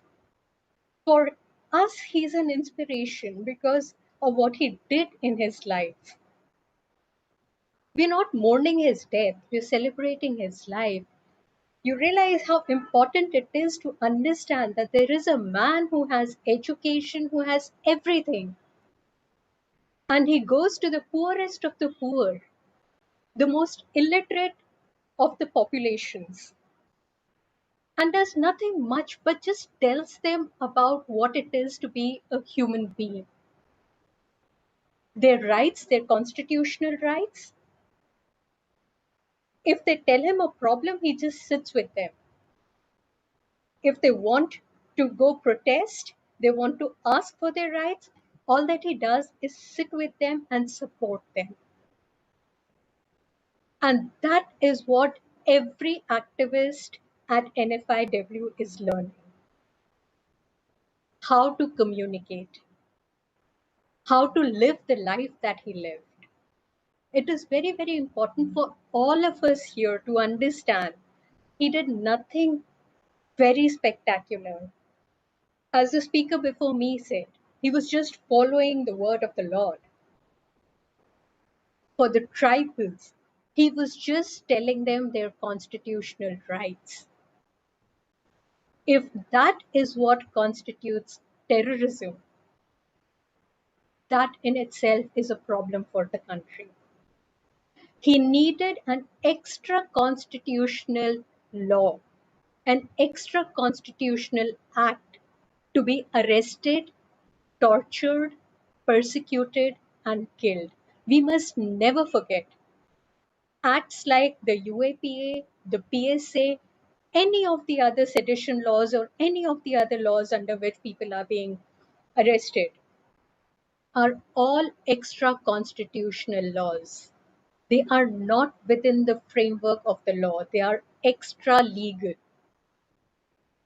And this is exactly what we aim to do at NFIW. This is our learning and our tribute to Father Stan Swamy. That we will be living your life. We will be doing what you did. We will be continuing your work. Maybe not as a priest, but as the kind of human being that you were, as the kind of person that you were, always there. If you listen to any of the activists who come to us from Jharkhand or from Ranchi, it was amazing the way they talked about a man who would just sit and talk to them. He would educate them. He would tell them what is fair and what is not. And he would be there with them. NFIW not only salutes this man's courage, NFIW would also like to thank him for everything he's done for this country and for humanity as a whole. Thank you so much. Thank you, ma'am. As I invite Sister Dorothy to speak, may I remind Father Prakash Lewis and Ms. Nitisha Talko to be ready. Good evening, friends. I would like to be. Can you hear me? Can you hear me? And said that even a caged bird can sing. While he was there, he was concerned about the many languishing in prison without trial, as he was too, but he was concerned for them. He was grateful to God for the help that he received in the jail.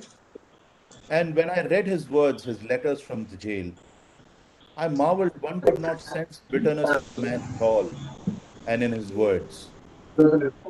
I believe that he was a hopeful person, not sentimentally hopeful or just an optimist. For our hope as Christians is rooted in a redemptive realism and in the promise of the victory of God in Jesus. I believe Father Stan was not naive about the reality he faced. He said, I'm not a silent participant.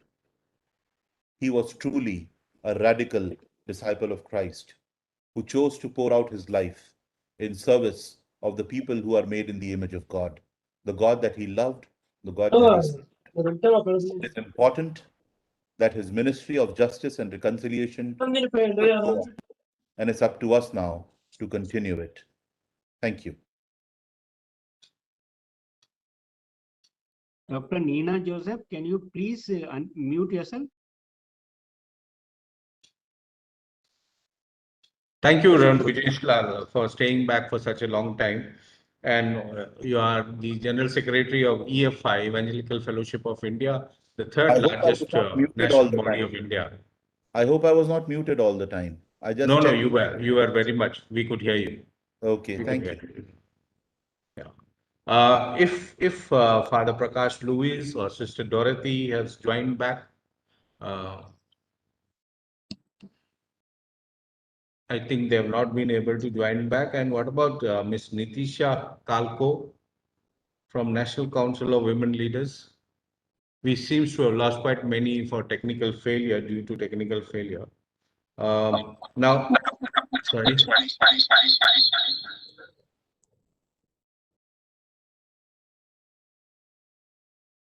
Yes, Mr. Dolphy D'Souza, it's your turn to speak.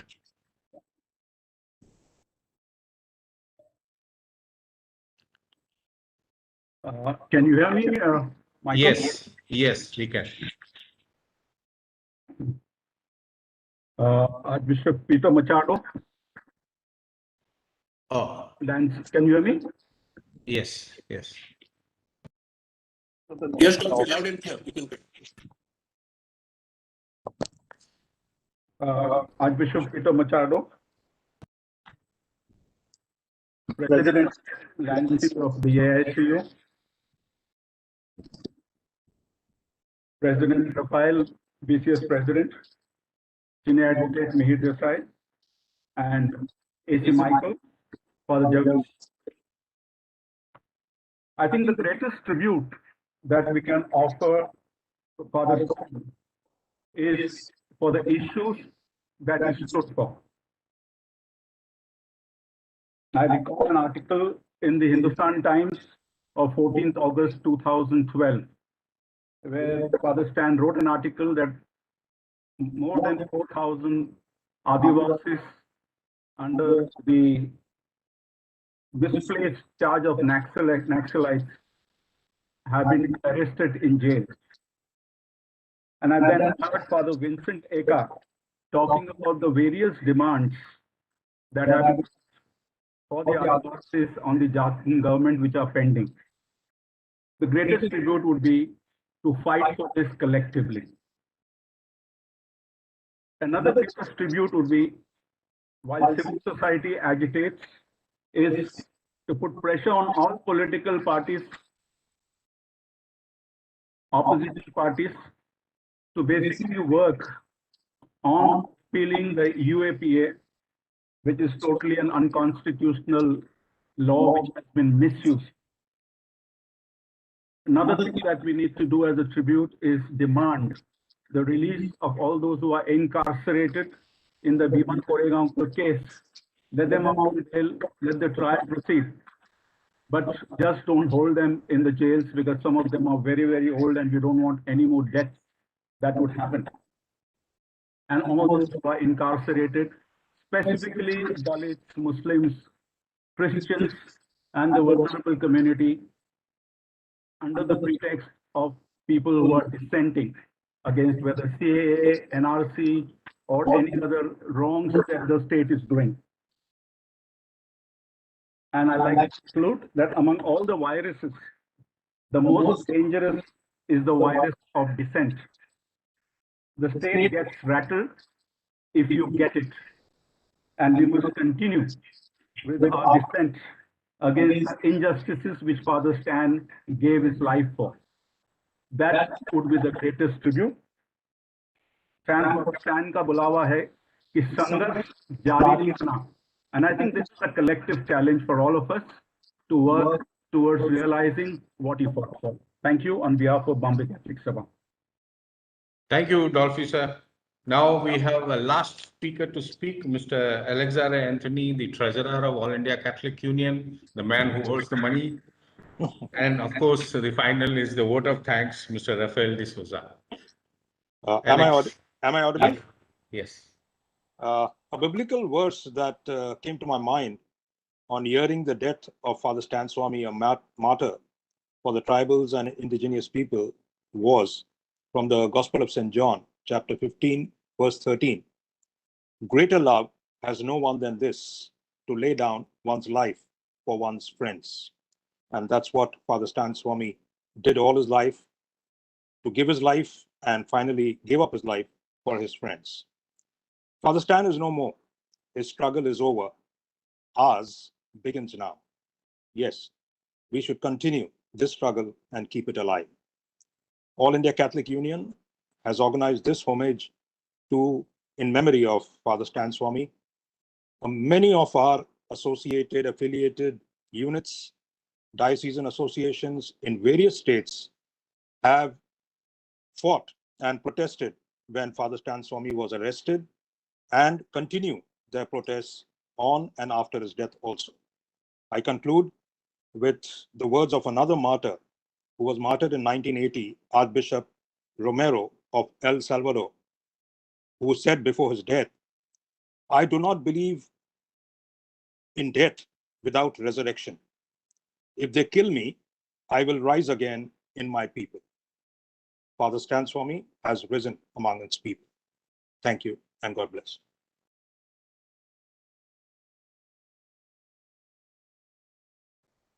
Rafael sir, please.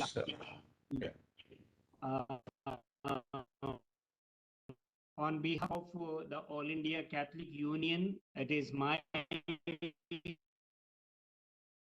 responsibility and with humility, I would like to express gratitude to all of you, starting with the chief guest of today, Reverend Archbishop of Bangalore, Peter Machado, for his thoughtful beginning to this webinar, where he identified the shortcomings in our judicial system, justice delivery system, involving the government, the media, and the judiciary. Bishop Theodore outlined of the work done by Father Stan in Jharkhand, standing for truth till the end. For fighting not only the case of Father Stan, but enlightening us what are the provisions of UAPA and how stringent it is to get bail for a man accused under this act. Advocate Ravi Katyan enlightened us on the work of Stan in Adivasis, literating them on the rights under the 5th schedule. Amid, we thank her for a tribute to the martyr Stan Swamy and for her call to be angry and continue the fight of Father Stan. Farhan Naqvi for reminding us that yardstick to civil society is to continue the struggle fought for the innocent tribal Adivasis comrades of Stan Swamy and continue the struggle until Father Stan Swamy's ideals are achieved. Father Vincent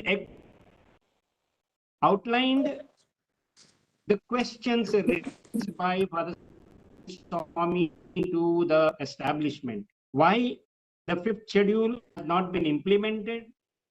Why PESA, which is beneficial to the locals, not implemented? Why tribal in Patalgadi is considered as anti-constitutional?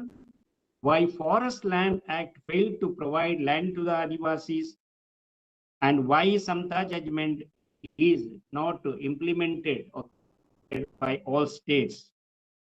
Father Stan D'Souza thereafter took us through how the enemies would like to believe us that Father Stan Swamy is a Maoist, but the work done by Father Stan Swamy will stand that he is a, and prove that his death was a sacrifice for the. And he said, a plant, a seed had been sown by the death of Stan, and we will rise with the ideals of Stan to bring justice to the poor. We also thank all the others who paid rich tribute to Father Stan. To begin with, Father Jervis on behalf of CBCI, Honorable Member of Parliament Vincent Pala, Reverend Father of CRI, Shri Tapan Bose, Pakistan India People Forum for Peace, Richard Howell, Evangelical Fellowship of India, Dr. Vincent Rajkumar, Christian Union of India, Miss Mariam Shawl Dahl of All India Democratic Women's Association, Dr. William Michaels, United Christian Forum, Mr. Desai of Andhra, Ms. Manjula Pradeep, Dalit Human Rights Defenders, Mrs. Temina Arora of Alliance Defending Forum, Mr. Ashar of Gujarat Samaj, Mr. John Samuels of Christian Professionals Forum, Rushda Siddiqui, the National Federation of Indian Women, and Dr. Sister Dorothy Fernandez, Forum for Justice and Peace. We could not have the or wisdom listen to Prakash, Father Prakash Louis, Nitida Kalko, Meenakshi Singh, and others, but Reverend Vijesh Lal, Evangelical Fellowship of India, followed by Dorothy D'Souza, the past president and spokesperson of All India Catholic Union, Bombay Catholic Sabha, and Anthony, All India Catholic Union, all paid their dues on behalf of all of us. We also thank the parent organization of myself extending the logistical support for taking time and assuring our stance on me that his vision and shall share his work. Dr. John and Mr. Michael for moderating the two sections of today's webinar. Thank you very much. Lastly, thank you, Mr. National President Lancy Dicuna and your POB, as also affiliates of All India Catholic Union for organizing this webinar and bringing to us the life of Father Stan Swamy. Our resolve will be to continue to carry forward the work Father Stan Swamy has left behind. Let us join together in one act of solidarity. Thank you very much for joining, and the says the meeting concludes with this vote of thank you very much.